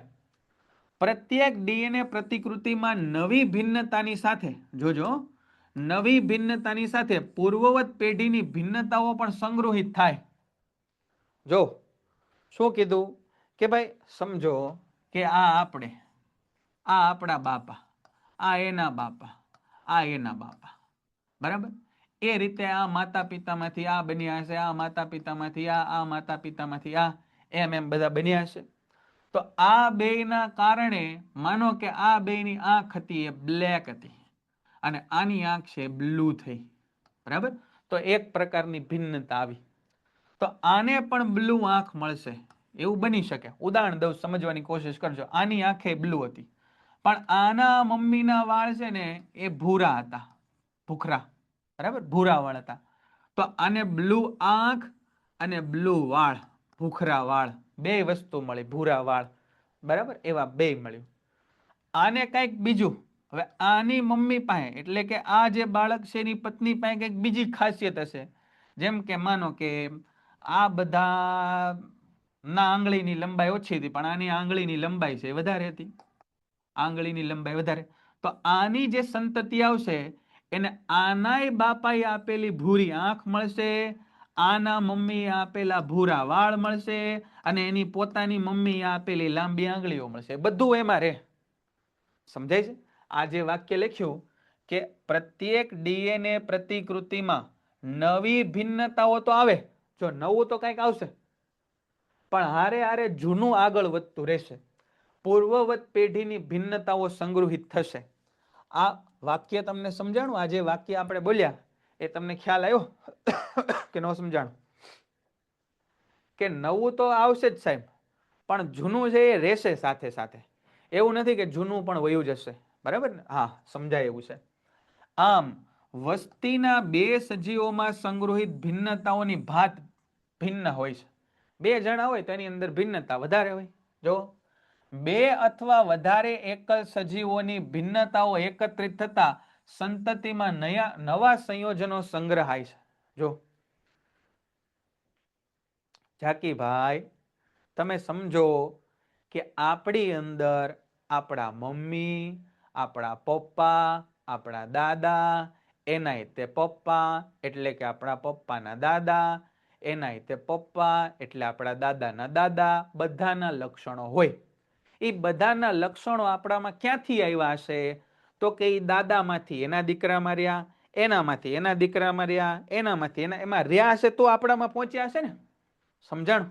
અને કેટલાક લક્ષણો આપણામાં નવા આવે જે આપણા પપ્પામાં કે આપણા દાદામાં ન હોય. તો નવા લક્ષણો આવે અને જૂના છે એમને એમ રહે. બરાબર? અમુક અમુક. તો આવું આમાં કહેવા માંગે છે. બરાબર? સમજભાઈ બધા લેક્ચર આપણા અવેલેબલ હશે. શેમાં? તો કે એપ્લિકેશનમાં અવેલેબલ હશે, એ તમે જોઈ શકશો. એના સિવાય આપણે સિલેબસ પૂરો થાય પછી રિવિઝન એ થોડું સ્ટાર્ટ કરશું, પેપર સોલ્યુશન સ્ટાર્ટ કરશું, એટલે એની ચિંતા ન કરતા. અત્યારે એક જ વસ્તુ તમે આકાશભાઈ કરજો કે જે અત્યારે ભણીએ છીએ એ સારામાં સારું આવડે. આ ચેપ્ટર 10 માર્કનું છે, 10 માર્કનું. બરાબર? ચાલો અહીંયા જોઈએ. લિંગી પ્રજનન દરમિયાન બે વિજાતીય સજીવો, જો વિજાતીય એટલે નર અને માદા, ના ભિન્નતા ધરાવતા ડીએનએ સંતતિમાં પ્રાપ્ત થાય. આથી સંતતિમાં ભિન્નતાનું સર્જન ઝડપથી બને. ભાઈ એકલો માણસ જેટલી ભિન્નતા ઉત્પન્ન કરે એની કરતા બે માણસ તો વધારે જ ઉત્પન્ન કરે ને, એટલે લિંગી પ્રજનનમાં ભિન્નતાઓ કેવી થાય? વધારે ઉત્પન્ન થાય. આ એક આકૃતિ દોરેલી છે. એ આકૃતિ માટેનું વિધાન આપણે ભણેલા છે. કોઈ મને કહેશે કે સાહેબ આ જે આકૃતિ છે ને એનું વિધાન આપણે ભણી ગયા છે? કોઈ મને કહેશે આ વિધાન કયું હતું? કોષના કોષ કેન્દ્રમાં રહેલા રંગસૂત્રના ડીએનએ. યાદ આવ્યું આવું વાક્ય? આવું વાક્ય યાદ આવવું જોઈએ. આંખ બંધ કરો તો ટેક્સ્ટ બુક નો પેજ દેખાવું જોઈએ. એને ઝૂમ કરો તો પેરેગ્રાફ દેખાવો જોઈએ. એને ઝૂમ કરો તો આપણે અંડરલાઈન કરેલી બધી લાઈનો યાદ આવી જોઈએ. યાદ આવ્યું બેટા? આવું યાદ આવ્યું કે આ છે સાહેબ કોષ, આ છે કોષનું કોષ કેન્દ્ર. આની અંદર નાના નાના હોય, આમાં ઝૂમ કરીને બતાવ્યું છે. આવા રંગસૂત્ર મેં દોર્યા હતા, આવા રંગસૂત્ર. અને એની અંદરથી જો આ નીકળેલી આ રચના આખી, એ આખું હળંગ આ ડીએનએ છે. આ ડીએનએ યાદ આવ્યું? બરાબર. ભૂલાય તો જાશે જ તે હીરબેન, એ ભૂલાય જ જાશે. પણ એ ભૂલાય નહીં એના માટે આપણે એક વસ્તુ કરવી પડશે, વારંવાર એનું રિવિઝન કરવું પડશે. દક્ષભાઈ એકદમ HD મસ્ત ક્લિયર દેખાય છે એવું મને પ્રતીત થાય છે કે હું સ્ક્રીન સામે રાખીને બેઠો છું, છતાંય તમે એકવાર કનેક્ટ ડિસ્કનેક્ટ કરીને ટ્રાય કરો. યાદ આવ્યું બેટા? કોષના કોષ કેન્દ્રમાં રહેલા રંગસૂત્રનો ડીએનએ. તો આ ડીએનએ નું એડ્રેસ આપેલું છે. હાલો ત્યારે લિંગી પ્રજનન કરતા સજીવોમાં કેવી રીતે પેઢી દર પેઢી રંગસૂત્રોની અને ડીએનએની માત્રા અચળ જાળવી રાખવામાં આવે છે. ચાલો સમજીએ અહીંયા કે કઈ રીતે. હવે જોજો જરાક આગળ આપણે આ પ્રશ્ન ડિટેલમાં ભણવાનો છે, પણ પેલા થોડીક એની વાર્તા અગાઉથી હું તમને કરી દઉં. જો અહીંયા છે એ માતા, અહીંયા છે એ પિતા. પિતા તો ભાઈ પિતા હોય તેને નોય પિતા હોય. અહીંયા છે આનો અંડકોષ, અથવા સમજો કોઈ કોષ. આની પાસે પોતાનો કોષ, આની પાસે તે પોતાનો કોષ. આની પાસે છે એ 23 જોડ રંગસૂત્ર હોય.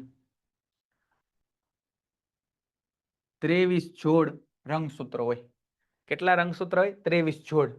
23 જોડ એટલે 46 નંગ થાય. 23 જોડ એટલે 46 નંગ થાય. આની પાસે તે સાહેબ 23 જોડ રંગસૂત્ર હોય. એ ફિક્સ જ હોય આપણા કોષની અંદર કે આટલી જોડ રંગસૂત્રની હોય.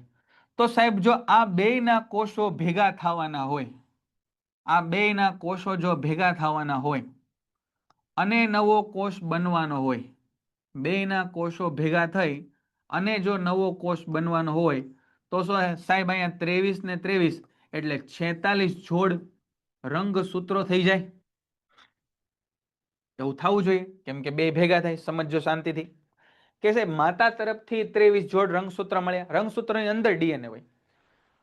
પિતાની પાસેથી 23 જોડ રંગસૂત્ર મળ્યા, તો બાળકમાં તો 46 જોડ રંગસૂત્ર હોવા જોઈએ. આ કોષ, એની અંદર નાનકડું કોષ કેન્દ્ર, અને એની અંદર ક્યાંક આ બધા રંગસૂત્રો છે એ રહેલા હોય. તો ભાઈ 23 રંગસૂત્ર હોય અને માનો કે એટલી જગ્યા એને રોકી હોય, તો 46 રંગસૂત્રમાં તો એ ડબલ જગ્યા રોકશે. પછી આ રીતે પૈણશે, એનાય છોકરા થાય. આનું માનો કે આની અંદર 46 જોડ રંગસૂત્ર, એની બૈરીની અંદર એ 46 જોડ રંગસૂત્ર, એ બેયના ભેગા થાય તો 46 ને 46 તો આ થઈ ગયા 92 રંગસૂત્ર. તો ભાઈ આનો પોણો કોષ, અડધો કોષ છે એ રંગસૂત્રથી રોકાઈ ગયો, ડીએનએ થી રોકાઈ ગયો. તો આ બધા જગ્યા રોકી લે તો બાકીની કોષ અંગિકાઓ ક્યાં જાય? કણાભસૂત્ર, ગોલ્ગી, કાય, અંતઃકોષ રસજાળ, એ બધું ક્યાં જશે? તો આ તો ભાઈ પોસાય નહીં. આવું તો થવું ન જોઈએ કે દર પેઢીએ રંગસૂત્રની સંખ્યા ડબલ થઈ જાય. એવું તો થવું ન જોઈએ. આટલી વાર્તા કરીએ સમજાણી કે સાહેબ હોય આવું 23 જોડ રંગસૂત્ર આપણી પાસે હોય, માતા પાસે એટલે કે નર પાસે ને માદા પાસે, બે પાસે. આ બે માંથી જો એનો પોરિયો થાય તો બેયના કોષો મળ્યા તો 23 ને 23 તો 46 થવા જોઈએ ને સાહેબ? એવું થવું જોઈએ. તો આવું જો થતું હોય, જો આવું થતું હોય તો ભાઈ પેઢી દર પેઢી ડીએનએ ની સંખ્યા વધતી જાય, પેઢી દર પેઢી ડીએનએ ની સંખ્યા વધતી જાય તો આખો કોષ ડીએનએ થી ભરાઈ જાય, પણ આવું થતું નથી.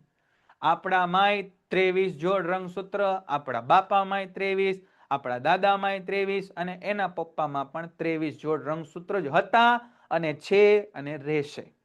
એવું કેમ થયું? એવું કેમ થયું? અહીંયા જોજો બેટા, અહીંયા જોજો એવું કઈ રીતે થયું. તો કે ભાઈ આ માતા અને પિતા આ બધા છે ને એને દૈહિક કોષો કહેવાય. આપણે ભણવાનું છે, આપણે આને આગળ ભણવાનું છે, દૈહિક કોષો. અને આપણું એટલે કે બાળકનું નિર્માણ જેમાંથી થાય ને એને કહેવાય લિંગી રંગ, એને કહેવાય લિંગી કોષો અથવા પ્રજનન કોષો. લિંગી કોષો અથવા પ્રજનન કોષો.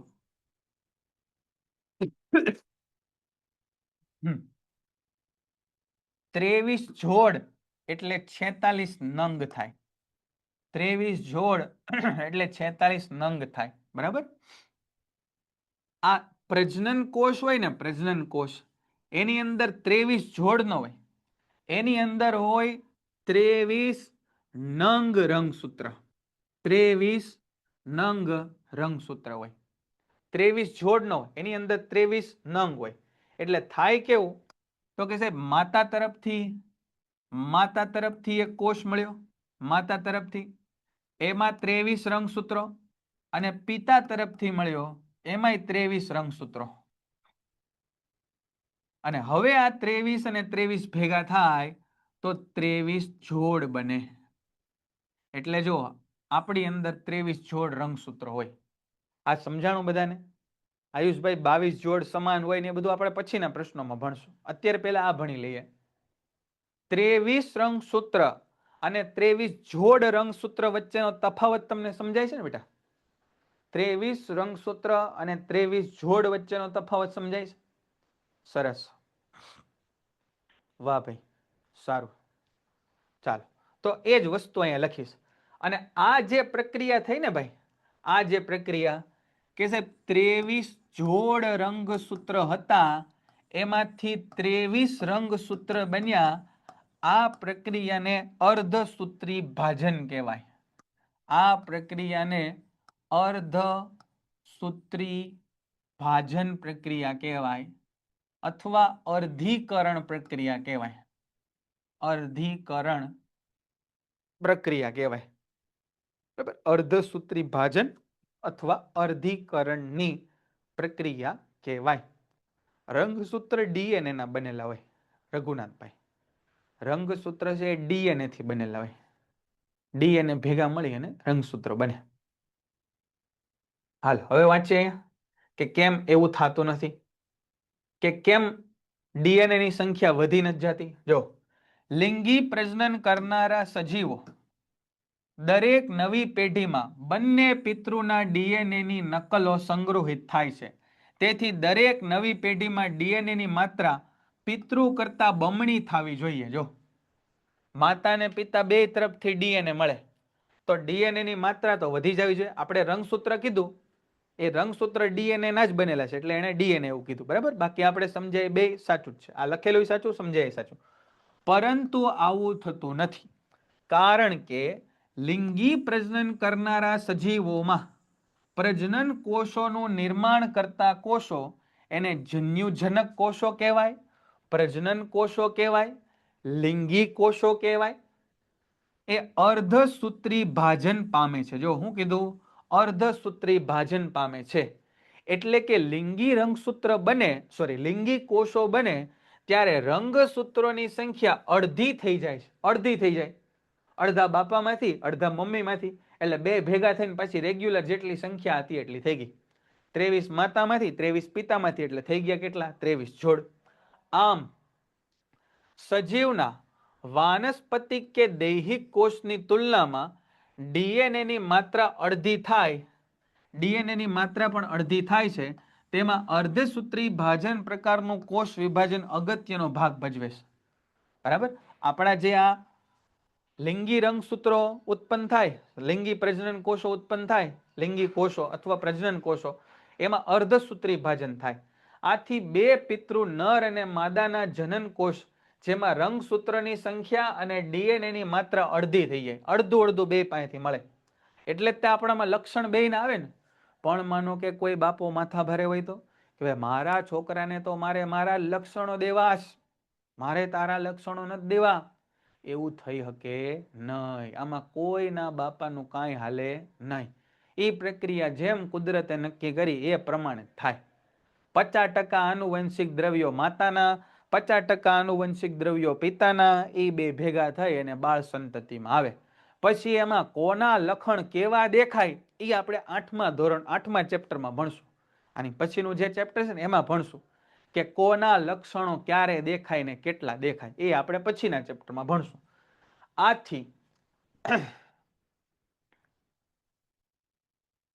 આથી બે પિતૃ નર અને માદાના જનન કોષ જેમાં રંગસૂત્રની સંખ્યા અને ડીએનએ ની સંખ્યાની માત્રા અડધી છે, તેઓ જ્યારે લિંગી પ્રજનનમાં સંયુગ્મન પામે ત્યારે ફલિતાંડ બને અને બાળ પેઢી કે સંતતિમાં રંગસૂત્ર અને ડીએનએ ની માત્રા પિતૃ જેટલી પુનઃ સ્થાપિત થઈ જાય છે. જો શું કીધું કે ભાઈ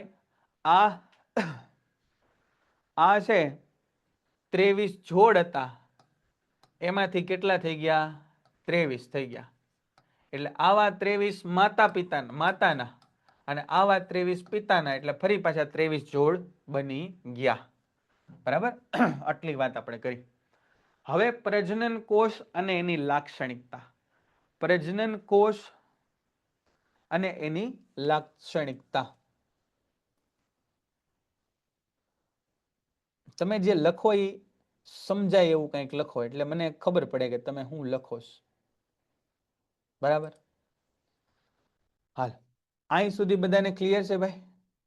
અહીં સુધી બધાને ખ્યાલ આવી ગયો?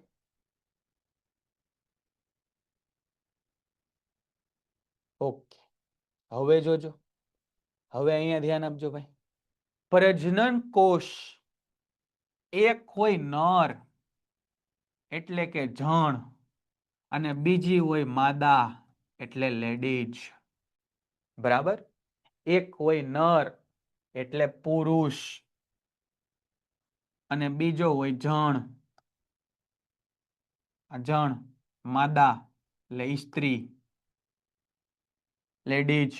બરાબર, આ બેયની પાસે પ્રજનન કોષો અલગ અલગ હોય, અલગ અલગ હોય. આની પાસે હોય શુક્રકોષ, શુક્રકોષ હોય આની પાસે, નર પાસે શુક્રકોષ હોય અને માદા પાસે અંડકોષ હોય. આની પાસે હોય શુક્રકોષ, શુક્રકોષ, અને આની પાસે હોય અંડકોષ, અંડકોષ. શુક્રકોષ અને અંડકોષ એ બેયનું ભેગા મળવું જરૂરી છે, તો જ આપણે અને આપણા જેવા બીજા ઉત્પન્ન થઈ શકે, અન્યથા થઈ શકે નહીં. નવું સજીવ બનવા માટે આ બેયે મળવું જરૂરી છે. હવે તો ટેકનિક આવી ગઈ કે અંડકોષ બહાર કાઢે સ્ત્રીમાંથી, પુરુષના શુક્રકોષ લઈ લે અને બારોબારથી શુક્રકોષને અંડકોષમાં નાખી દે. બરાબર, એવી ટેકનિક આવી ગઈ. મતલબ અંદર શરીરની અંદર આ શુક્રકોષોને નાખી દે અંડકોષની અંદર. પણ ટૂંકમાં આણે અહીંયા જવું પડે. બરાબર, ટૂંકમાં કોઈકની પાસે જવું પડે તો બે મળી શકે ને. આપણે કોઈને બોલાવ્યા તો હાલો આપણે મળીએ. બરાબર, તો હાલો આપણે મળીએ એમાં શું કરવું પડે ભાઈ? કાં તો એવું કરવું પડે કે બે ઘરેથી નીકળીને ક્યાંક મળવું પડે, કાં એક બીજાના ઘરે જવું તો પડે ને તો મળીએ, કે નકર મળી તો કઈ રીતે? ફિઝિકલ. બરાબર, ફોન ઉપર નહીં, હાલો વાત કરવા મળી એમ નહીં. આપણે કોઈને મળવું છે કે હાલો સાહેબ આપણે મળીએ, તો હું તમને કહું ભાઈ ફલાણી જગ્યાએ આવજો. બરાબર, મારો લેક્ચર પૂરો થાય ત્યારે આપણે મળશું, તો તમે આવો. હવે તો તમે એમ કહો કે સાહેબ તમે નીકળતો હોય તો જો મારું ઘર આ રસ્તામાં જ છે, તો 2 મિનિટ તમે ઊભા રહેશો તો હું આવું. તો મળવા માટે કોઈ એક જણે આવવું પડશે. આ અંડકોષ હોય ને એ મોટો હોય, અને આ મોટા હોય એ બહુ હાલી ન હોય, એ તો તમને ખબર છે. મોટો હોય સાઈઝમાં, મોટો એટલે આવો ગોળા જેવા દડા જેવા ન હોય, મોટા. બરાબર, મોટો હોય. શુક્રકોષ હોય ને અતિ સૂક્ષ્મ, એકદમ નાનો. અને આ જો આ એનું હેડ અને એની ટેલ એટલે પૂંછડી, અને આ પૂંછડી પટપટાવતો આમ તરતો હોય, બરાબર, એ તરતો હોય અને તરતો તરતો તરતો તેને અહીંયા સુધી પહોંચી જાય અને આની અંદર કપ કરીને અંદર ગરી જાય. પછી શું થાય એ આગળના ટોપિકમાં આવશે. પણ પેન્ટેડ એપ્લિકેશન ધોરણ 6 થી 12ના વિદ્યાર્થીઓ માટે અપડેટ થઈ ચૂકી છે. આ એપ્લિકેશનમાં શું છે? બધા જ વિષયના વિડીયોઝ છે. ગુજરાતની બેસ્ટ ફેકલ્ટી દ્વારા લાઈવ લેક્ચર્સ છે. આઈએમપી પ્રશ્ન છે, ટેસ્ટ સિરીઝ છે અને ગુજરાતના તમામ વિદ્યાર્થીઓ સાથે તમે તમારી કમ્પેરિઝન કરી શકો છો. ગેમિફિકેશન છે અને બીજું ઘણું બધું. તો તમે એપ્લિકેશન ડાઉનલોડ ન કરી હોય તો ડિસ્ક્રિપ્શનમાં લિંક આપી છે. હમણાં જ પ્લે સ્ટોર ઉપર જાઓ અને એપ્લિકેશન ડાઉનલોડ કરો. ઘરે બેઠીને સરસ મજાનું ગુજરાતની જોરદાર ફેકલ્ટી સાથે ભણો, સારા માર્ક્સે પાસ થાઓ. ટૂંકમાં માદા પ્રજનન કોષ એવા હોય જે મોટા હોય, એની અંદર ખોરાકનો સંગ્રહ થઈ શકે, બરાબર, અને એ બહુ પ્રચલનશીલ ન હોય. આ શુક્રકોષ કેવા હોય તો કે પ્રમાણમાં નાના હોય, ખૂબ નાના હોય અને પ્રચલનશીલ હોય. પ્રચલનશીલ એટલે હલનચલન કરી શકે. આ હલનચલન કરે પણ ઓછું. આ તો ફૂલ ફાસ્ટ ભાગતો હોય એટલે આ આની સુધી પહોંચી જાય. તો બે પ્રકારના પ્રજનન કોષ આપણને જોવા મળ્યા. એમાં એક છે નરજન્યુ કોષ અને બીજા માદા. નર એટલે જણના અને માદા એટલે સ્ત્રીના પ્રજનન કોષ. બેની લાક્ષણિકતા અલગ અલગ હોય, બરાબર. હવે જે સરળ સંરચના વાળા સજીવો હોય ને, ટૂંકમાં માણસ જેવા કોમ્પ્લિકેટેડ નહીં, સરળ સંરચના વાળા, એની અંદર શુક્રકોષ ને અંડકોષ ને બધું હરખું જ હોય. બે નર પ્રજનન કોષ, માદા પ્રજનન કોષ સરખા જેવા અથવા સરખા આકારના જ હોય. એમાં બંને પ્રજનન કોષના આકાર અને કદમાં બહુ ફેરફાર ન હોય. એ લગભગ સમાન હોઈ શકે. પરંતુ ઉચ્ચ અને જટિલ સંરચના વાળા સજીવ, ઉચ્ચ અને જટિલ સંરચના વાળા એટલે આપણે બધા માણસ, ગાય, ભેંસ, કૂતરા, બિલાડા, એ બધા જટિલ સજીવો. એમાં નર જન્યુ કોષ અને માદા જન્યુ કોષ અલગ અલગ હોય. નર જન્યુ કોષ કેવાય કદમાં નાના અને પ્રચલનશીલ, જેને શુક્રકોષ નામ આપ્યું. માદા જન્યુ કોષ કેવા હોય? કદમાં મોટા હોય, પોષક દ્રવ્યોથી સભર હોય, એને અંડકોષ નામ આપ્યું. સ્પર્મ અને એગ, બરાબર, કદમાં મોટા અને પોષક દ્રવ્યોથી ભરપૂર હોય. બાળકનો ઉછેર ક્યાં થાય તો કે માતાના શરીરમાં. બાળકના ઉછેર માટે શું જોઈએ તો કે પોષણ. એ બાળક હોય શું તો કે એક નાનો કોષ, પણ એ કોષના વિકાસની માટે એને પોષક દ્રવ્યો જોઈએ. એટલે આ છે કદમાં મોટો હોય અને પોષક દ્રવ્યોથી ભરપૂર હોય, એને છે માદાજન્યુ કોષ કહેવાય, બરાબર. આ ખ્યાલ આવી ગયો? અહીં સીધું બધાને ક્લિયર છે? બોલો. પ્રજનન કોષો બંને પ્રકારના, એ પ્રજનન કોષો છે એના બે પ્રકાર, કેવી કેવી ખાસિયતો હોય એની, આ ખ્યાલ આવી ગયો? સરસ, અતિ સુંદરમ. ચલો આગળ જોઈએ. ભાઈ, સપુષ્પી વનસ્પતિ લિંગી પ્રજનન કરે. સપુષ્પી વનસ્પતિ લિંગી પ્રજનન કરે. માણસો એને સમાગમ પ્રજનન કરતા કે અલગ અલગ પ્રાણીઓ એને સમાગમ પ્રજનન કરતા આપણે જોઈ શકીએ.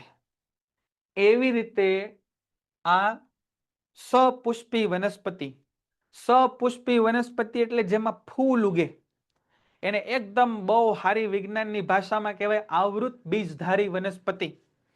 તમારા પુસ્તકમાં તમે આવી જાઓ પેજ નંબર 120 ઉપર, 120 ઉપર આવી જાઓ તમે, 120 ઉપર. સપુષ્પી વનસ્પતિમાં લિંગી પ્રજનન, એમાં પહેલું વાક્ય જુઓ, આવૃત બીજધારી વનસ્પતિ. આવૃત બીજધારી વનસ્પતિ એટલે જેમાં ફૂલ આવતા હોય એવી વનસ્પતિ, બરાબર. તો તમને એમ થાય કે વનસ્પતિ કઈ રીતે લિંગી પ્રજનન કરે? કઈ રીતે છે? ઇમેજિન નથી થતું કઈ. વનસ્પતિ કઈ રીતે લિંગી પ્રજનન કરે એ આપણે સમજીએ. પણ કેવી વનસ્પતિની વાત છે આ? તો કે જો અહીંયા લખ્યું છે આવૃત બીજધારી વનસ્પતિ.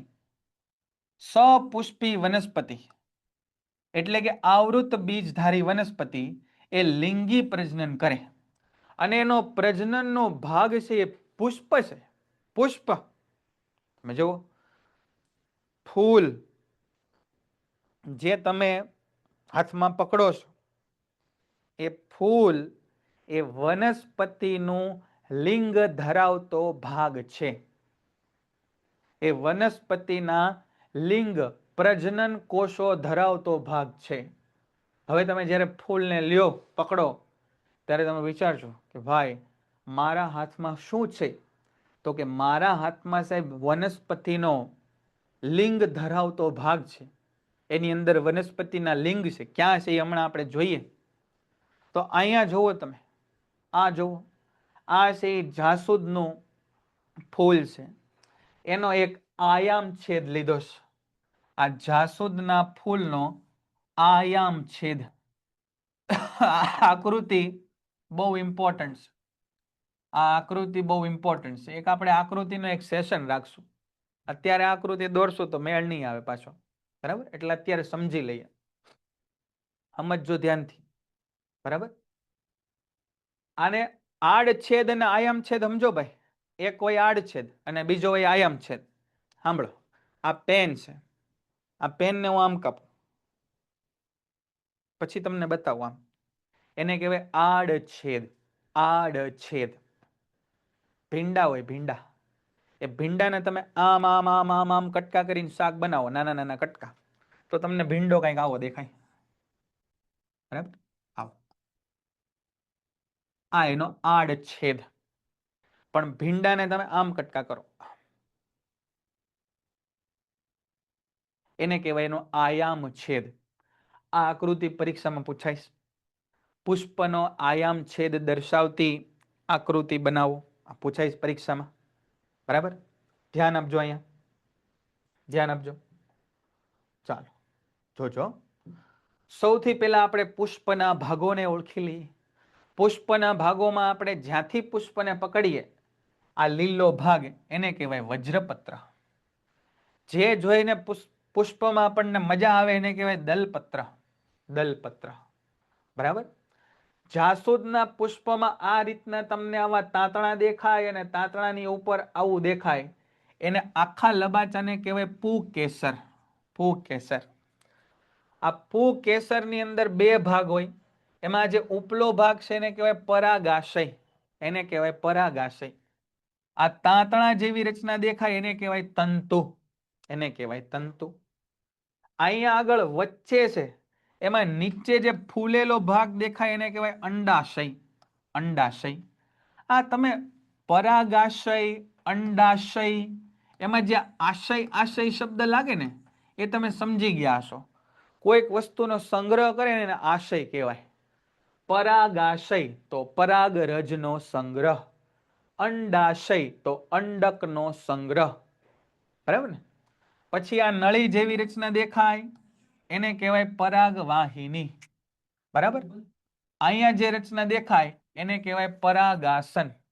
પરાગાસન. આ ત્રણેય લબાચા ભેગા થઈ અને જે બને એને કહેવાય સ્ત્રી કેસર. આ પુકેસર અને સ્ત્રી કેસર એવા શબ્દો વાંચીને તમને ખબર પડી ગઈ હશે કે આ છે ને એ માદા જનનાંગ છે. માદા જનનાંગ. અને આ છે ને એ નર જનનાંગ છે. નર જનનાંગ છે. બોલો, અહીંયા સુધીના વનસ્પતિના ભાગો બેટા ખ્યાલ આવી ગયા? વનસ્પતિના ભાગો ખબર પડી ગઈ બેટા? 8માં તે, હા 8માં આવતી હતી બેટા આકૃતિ. આટલું ખબર પડી. હવે કોના કોના ધંધા શું હોય એ આપણે સમજી લઈએ. કોના કોના ધંધા શું હોય એ આપણે સમજી લઈએ. આ વજ્રપત્ર છે ને ભાઈ, વજ્રપત્ર. આ વજ્રપત્ર શું કરે? તો કે વજ્રપત્ર એ કળી સ્વરૂપે પુષ્પનું રક્ષણ કરે. કળી સ્વરૂપમાં હોય ત્યારે રક્ષણ કરે. કળી સ્વરૂપે હોય ને ત્યારે એનું રક્ષણ કરે. કળી સ્વરૂપે હોય ત્યારે રક્ષણ કરે. અને ખીલી જાય પછી આ લીલો ભાગ આમ નીચે આવી જાય તો ખીલે ત્યારે એને આધાર આપે. આધાર આપે. આ લીલો ભાગ છે એટલે પ્રકાશ સંશ્લેષણ કરે, પ્રકાશ સંશ્લેષણ કરે અને ઉર્જા આપે. આ બધા કામ વજ્રપત્ર કરે. દલપત્ર શું કરે? દલપત્ર તો કે દલપત્ર છે ને એ રંગીન હોય, સુગંધી હોય, સુગંધ, સુગંધ નહીં, સુગંધ ના કારણે કીટકોને આકર્ષે, કીટકોને આકર્ષે. એ શું કામ આકર્ષે ને એ આપણે પછી જોઈએ. શું કામ આકર્ષે ને એ આપણે પછી જોઈએ. તો દલપત્રનું કામ આ હોય. આ બધા ભાગો છે એનું રક્ષણ કરે, આ વચ્ચેના ભાગો છે એનું રક્ષણ કરે, બરાબર. આ નાજુક ભાગોનું રક્ષણ કરે એ કામ હોય, નાજુક ભાગોનું રક્ષણ. અને જીવાણુને આકર્ષે. નાના નાના કીટકો હોય ને એ સુગંધ અને રંગ જોઈને આવે, પુષ્પના સુગંધ અને રંગ જોઈને આવે. તો આ વજ્રપત્ર અને દલપત્રનો ધંધો ખબર પડી ગઈ. આ તો સ્ત્રી કેસર અને પુ કેસર છે તો એ તો શું કરશે? તો કે તો ભાઈ પ્રજનનની અંદર ભાગ લે, એ તો ખબર પડી ગઈ. આ પ્રજનન સિવાયના બધા ભાગો એટલે કે વજ્રપત્ર અને દલપત્ર એના ધંધા આપણે તમને કહી દીધા, બરાબર. અહીં સુધી ખબર પડી ગઈ બધાને? તો અહીંયા આગળ આ લખ્યું છે, અહીંયા આગળ આ લખેલું છે, બરાબર. જો એની સિવાય સમજો, તંતુઓ ધરાવતો આવો ભાગ પરાગાશય એને પુકેસર કહેવાય, એ નર જનનાંગ છે. સ્ત્રી કેસરના 3 ભાગ છે. એમાં ઉપલો ભાગ એ ચીકણો અને સ્નિગ્ધ હોય જેને પરાગાસન કહેવાય. વચ્ચેનો નળી જેવો ભાગ એને પરાગવાહિની કહેવાય, પરાગવાહિની. અને તલસ્થ તળિયાનો આ ફૂલેલો ભાગ એને અંડાશય કહેવાય, આ ફૂલેલો ભાગ એને અંડાશય કહેવાય. હવે ભાઈ 2 પ્રકારના આવા વનસ્પતિના પુષ્પો આપણને જોવા મળે. 2 પ્રકારના વનસ્પતિના પુષ્પ આપણને જોવા મળે. એક પ્રકારની વનસ્પતિનું પુષ્પ એને કહેવાય એકલિંગી પુષ્પ. એકલિંગી. એકલિંગી કોને શા માટે કહેવાય? કે કાં તો એમાં પુકેસર હોય અથવા એની અંદર સ્ત્રી કેસર હોય. પુકેસર અને સ્ત્રી કેસર બેમાંથી એક વસ્તુ હોય. તો એક જ જનનાંગ હોય એને એકલિંગી પુષ્પ કહેવાય. એક જ જનનાંગ હોય એને એકલિંગી પુષ્પ કહેવાય. ઉદાહરણ તરીકે તરબૂચ અને પપૈયું યાદ રાખજો. તરબૂચ અને પપૈયાના ફૂલમાં કાં તો સ્ત્રી કેસર હોય કાં તો પુકેસર હોય, બેમાંથી કોઈ એક હોય.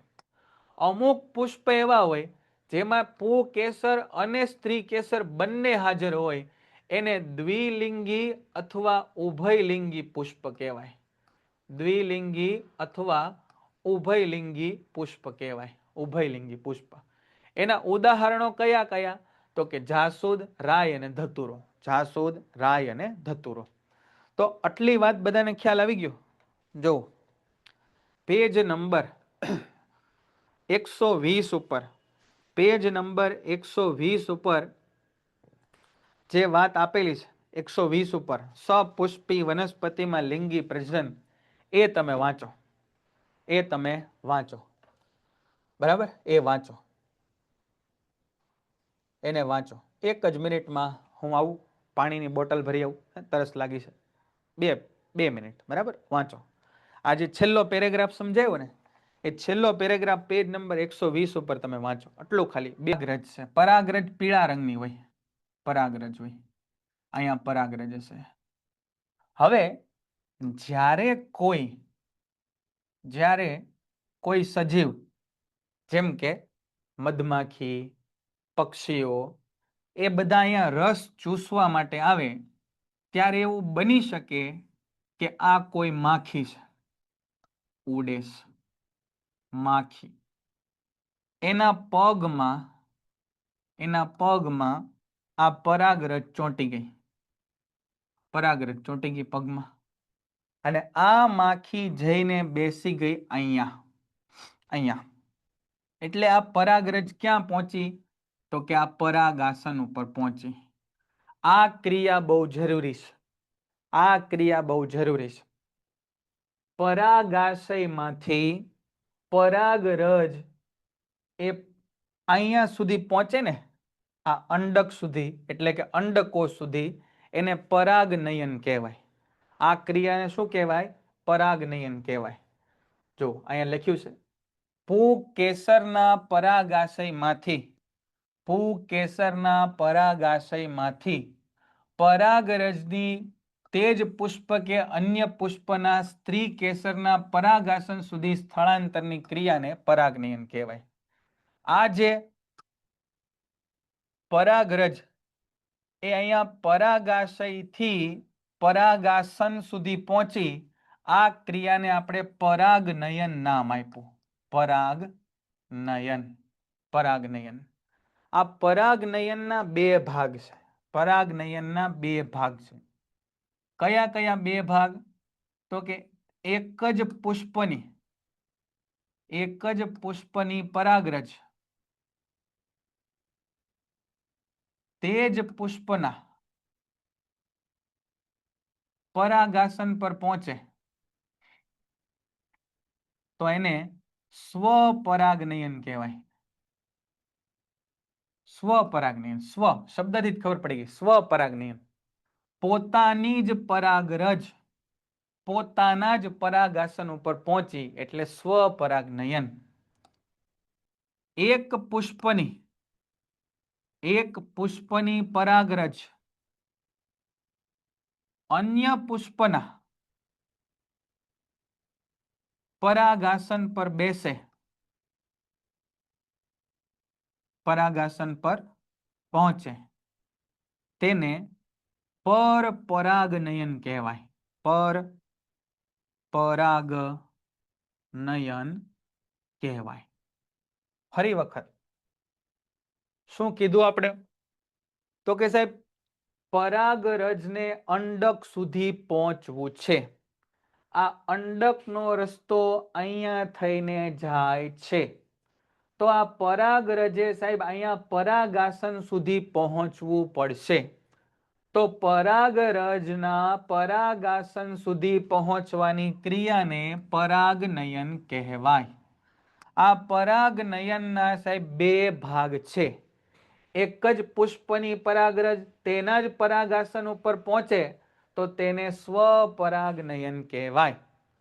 આ મધમાખી માનો કે અહીંયાથી ઉડીને બીજા ફૂલ ઉપર ગઈ અને આની પરાગરજ છે અન્ય પુષ્પ ઉપર જાય તો એને પરપરાગનયન કહેવાય. બોલો, આ ત્રણ મુદ્દા જે સમજાવ્યા એ ખ્યાલ આવી ગયો બધાને? આ ત્રણ મુદ્દા સમજાવ્યા એ ખ્યાલ આવી ગયો બધાને? ત્રણ મુદ્દા ખ્યાલ આવ્યો? સરસ, ચાલો, ખબર પડી ગઈ? હા, આ અગત્યનો પ્રશ્ન જ છે. બરાબર, તો આ વસ્તુ થઈ. વાંચીએ હવે આપણે એને. અહીંયા જો, અહીંયા વાંચી આ વ્યાખ્યા આપણે વાંચી. સ્વપરાગનયન કોને કહેવાય? તો કે પરાગરજનું સ્થળાંતર એક જ પુષ્પમાં થાય. પરપરાગનયન કોને કહેવાય? તો કે એક પુષ્પમાંથી બીજા પુષ્પમાં થાય. હવે ભાઈ આ પરાગરજ છે એ એક પુષ્પમાંથી બીજા પુષ્પમાં કઈ રીતે જાય? તો આપણે વાત કરી કે ભાઈ હવા, પાણી કે પ્રાણીઓ જેવા વાહકો દ્વારા આ પરાગરજ છે એ ત્યાં પહોંચે. હવા દ્વારા પહોંચી શકે, પાણી દ્વારા પહોંચી શકે, બરાબર, કે પછી આવા જીવજંતુ, કીટકો, પક્ષીઓ એના દ્વારા પહોંચી શકે. એને વાહકો કહેવાય, પરાગવાહકો કહેવાય. એના દ્વારા એ પહોંચે. હવે થયું ફલન. હવેની પ્રક્રિયા છે એ અગત્યની છે. સમજજો, અહીંયા સમજજો. હવે શું કીધું આપણે? તો કે હવે શું થાય? તો કે સાહેબ હવે જો આ પરાગરજ છે ને, પરાગરજ એ અહીંયા પરાગાસન ઉપર તો પહોંચી ગઈ, પણ એને કઈ ન્યા નથી પહોંચવાનું. એને અહીંયા અંડકમાં પહોંચવાનું છે. એને છે ક્યાં પહોંચવાનું છે? અહીંયા અંડકમાં પહોંચવાનું છે. અહીંયા જુઓ, તમારા પુસ્તકની અંદર પણ તમે જુઓ, પેજ નંબર 121 ઉપર આકૃતિ આપી છે. પેજ નંબર 121 ઉપર અહીંયા એને પહોંચવાનું છે. તો શું થશે સમજો. અહીંયા આ પરાગરજ અહીંયા આવી, પરાગરજ, એમાંથી એક નળી નીકળી, આ નળી નીકળે આમાંથી. આ નળીને કહેવાય પરાગ નલિકા. આને કહેવાય પરાગ નલિકા. આ પરાગ નલિકા છે ને એ છેક અહીંયા અંડકોષ સુધી લંબાય. છેક અહીંયા છે એ અંડકોષ સુધી લંબાય. અને આ પરાગરજ છે ને એની અંદરથી નરજન્યુ કોષ નીકળે. એની અંદરથી નરજન્યુ કોષ નીકળે અને એ ગબડતો ગબડતો ગબડતો ગબડતો છે એ અહીંયા અંડક સુધી પહોંચી જાય. કેવી ગજબ રચના, તમે સમજો તો ખરા કે કેવી ગજબ રચના બનાવી. કઈ રીતની રચના થઈ? પેલા તો જો આ પરાગાસન છે ને એ ચીકણો ભાગ છે, સ્નિગ્ધ ભાગ છે.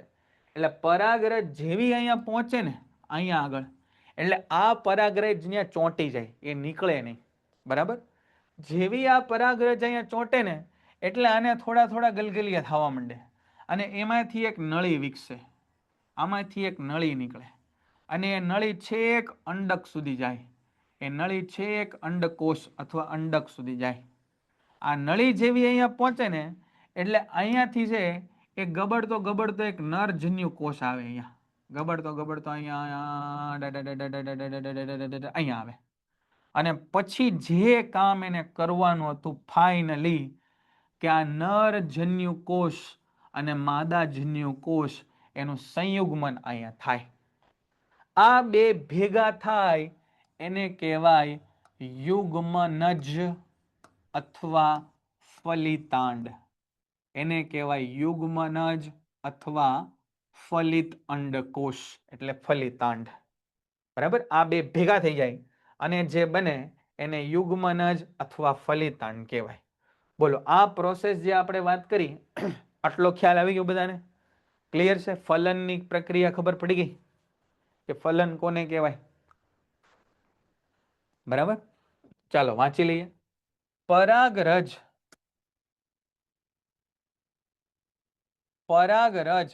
પરાગાસન પર સ્થાપિત થાય. પરાગરજ અંકુરણ પામી પરાગ નલિકાનું નિર્માણ કરે. બરાબર? અહીંથી આ નળી નીકળે. પેલા અહીંયા સ્થાપિત થયો, પછી નળી નીકળી. પરાગ નલિકા પરાગ વાહિનીમાં લંબાઈને અંડક સુધી પહોંચે. આ જાડી છે એ પરાગ વાહિની છે, આ અંદર પાતળી છે એ પરાગ નલિકા છે.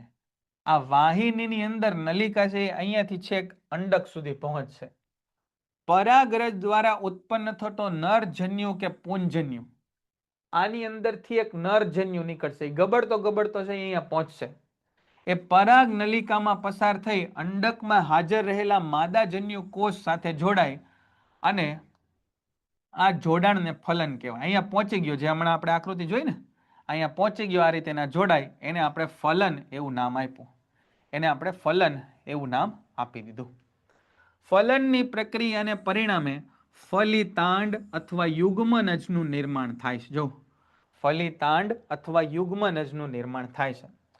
ફલિતાંડ નવા છોડમાં વિકાસ પામવાની ક્ષમતા ધરાવે છે અને આ ફલિતાંડ છે એ જ નવો છોડ બને, એટલા માટે એને પ્રજનન ક્રિયા કીધું. તમે જરાક વિચારો કે કુદરતમાં કેવી ગજબની સિસ્ટમ છે એ ગોઠવેલી છે. તમે વિચારો કેવી ગજબ સિસ્ટમ ગોઠવી કે વનસ્પતિના પુષ્પ એ પોતે પ્રજનન કરી શકે, પોતે હલનચલન પોતે તો નથી કરી શકતા, પણ છતાંય તે પોતે જીવી શકે ને પોતે આગળ ઉગી શકે, એટલા માટે કીટકોને, મધમાખીઓને, પતંગિયાને, પક્ષીઓને આકર્ષવા માટે રંગબેરંગી પુષ્પ અને સુગંધ ધરાવે અને એના કારણે એ ખેંચાતા એની બાજુ આવે અને એક પુષ્પ ઉપરથી બીજા પુષ્પ ઉપર પરાગરજને લઈ જાય અને પછી નવા પુષ્પ બીજ એનું સર્જન થાય અને એ બીજ જો જમીનમાં પડી જાય તો એ નવા વૃક્ષનું કે છોડનો જન્મ થાય. બોલો, ખ્યાલ આવ્યો? બરાબર? હવે ફલન પછી શું થાય એ તો થઈ ગયું સાહેબ, ફલન થઈ ગયું, ફલન તો થઈ ગયું. ફલન પછી શું થશે? અહીંયાની પ્રક્રિયા યાદ રાખજો આ પ્રશ્ન. ફલન પછી શું થાય? ફલન પછી અંડકમાં યુગ્મનજના અનેક કોષ વિભાજન પામી ભ્રૂણનું નિર્માણ થાય. અહીંયા અંડકમાં ભાઈ, અંડકમાં પેલા તો બે જ કોષ હતા ને, એક હતો નરજન્યુ કોષ અને એક હતો માદાજન્યુ કોષ. એ બે ભેગા થઈને એક કોષ બની ગયા ફલિતાંડ. એ ફલિતાંડનું કોષ વિભાજન થાય અને જે નિર્માણ પામે એને ભ્રૂણ કહેવાય. ભ્રૂણનું નિર્માણ પામે. અંડકની ફરતે સખત આવરણ વિકાસ પામે. જો, અંડકની ફરતે સખત આવરણ વિકાસ પામે અને અંડક ક્રમશઃ બીજમાં પરિવર્તન પામે. અંડક ક્રમશઃ બીજમાં પરિવર્તન. આ યાદ રાખજો, અંડકનું રૂપાંતર શેમાં થાય? બીજમાં થાય. અંડકનું રૂપાંતર શેમાં થાય? બીજમાં થાય. બીજ એટલે બિયા. તરબૂચના બિયા, કેરીનું ગોઠલું, ચીકુના બિયા એ બીજ. બીજ, બરાબર? બીજમાં રૂપાંતર થાય. બીજ એ ભાવિ વનસ્પતિનું ભ્રૂણ હોય છે. બીજમાંથી જ નવી વનસ્પતિ ઉગે.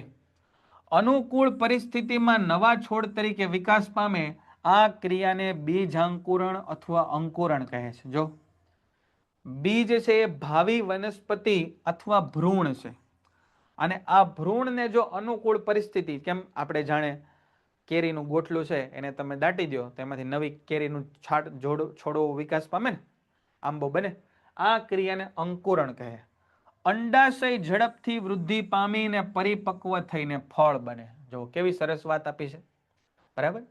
અહીંયા આગળ અંડક હતું, એમાંથી બીજ બન્યું. અંડાશય હતું, અંડાશય, આ અંડાશય, આ આખું અંડાશય, અહીંયા બીજ, આ તો યુગ્મન જ, એનું બીજ બન્યું. આ અંડાશય હતું, એનું ફળ બને. ફળ બને, બરાબર? એનું ફળ બને. એનું છે આપણે ફળ બનાવ્યું. અને શું કીધું કે અંડાશય પરિપક્વ થઈ અને ફળ બને. અને પછી શું થાય? બાકીના ભાગોનું શું થાય? તો કે બાકીના ભાગો છે ને જે બેટા, બાકીના ભાગો, બાકીના ભાગો એટલે આ બધા, એની સિવાયના આ બધા વજ્રપત્ર, દલપત્ર એ ખરી અને પડી જાય. એ ખરી અને પડી જાય. તમે કોઈ એવા ફળો જોયા કે જેમાં ફળની આજુબાજુ એ વજ્રપત્ર હોય? ફળની આજુબાજુ આવું લીલું આમ પાંદડા હોય, એવા જોયા છે? એવા ફળના નામ આપો તો. કયા ફળ એવા જોયા છે કે જેમાં ફળની આજુબાજુ આમ લીલા કલરનું હોય? કયા ફળ જોયા છે? સફરજનમાં ક્યાં હોય? ક્યાં સફરજનમાં? મેં નથી જોયું. ટમેટું જોયું? ટમેટું, ટમેટું, ટમેટું જોયું છે બધાય? આવું નહીં, આવું ટમેટું, જો હું તમને દોરીને બતાવું ને એવું ટમેટું. આ ટમેટું છે,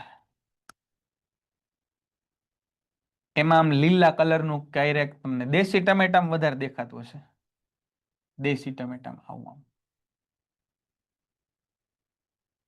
જોયું? સ્ટ્રોબેરી, સ્ટ્રોબેરીમાં ઉપર પાંદડા ચોંટા આવે એનું નહીં ભાઈ.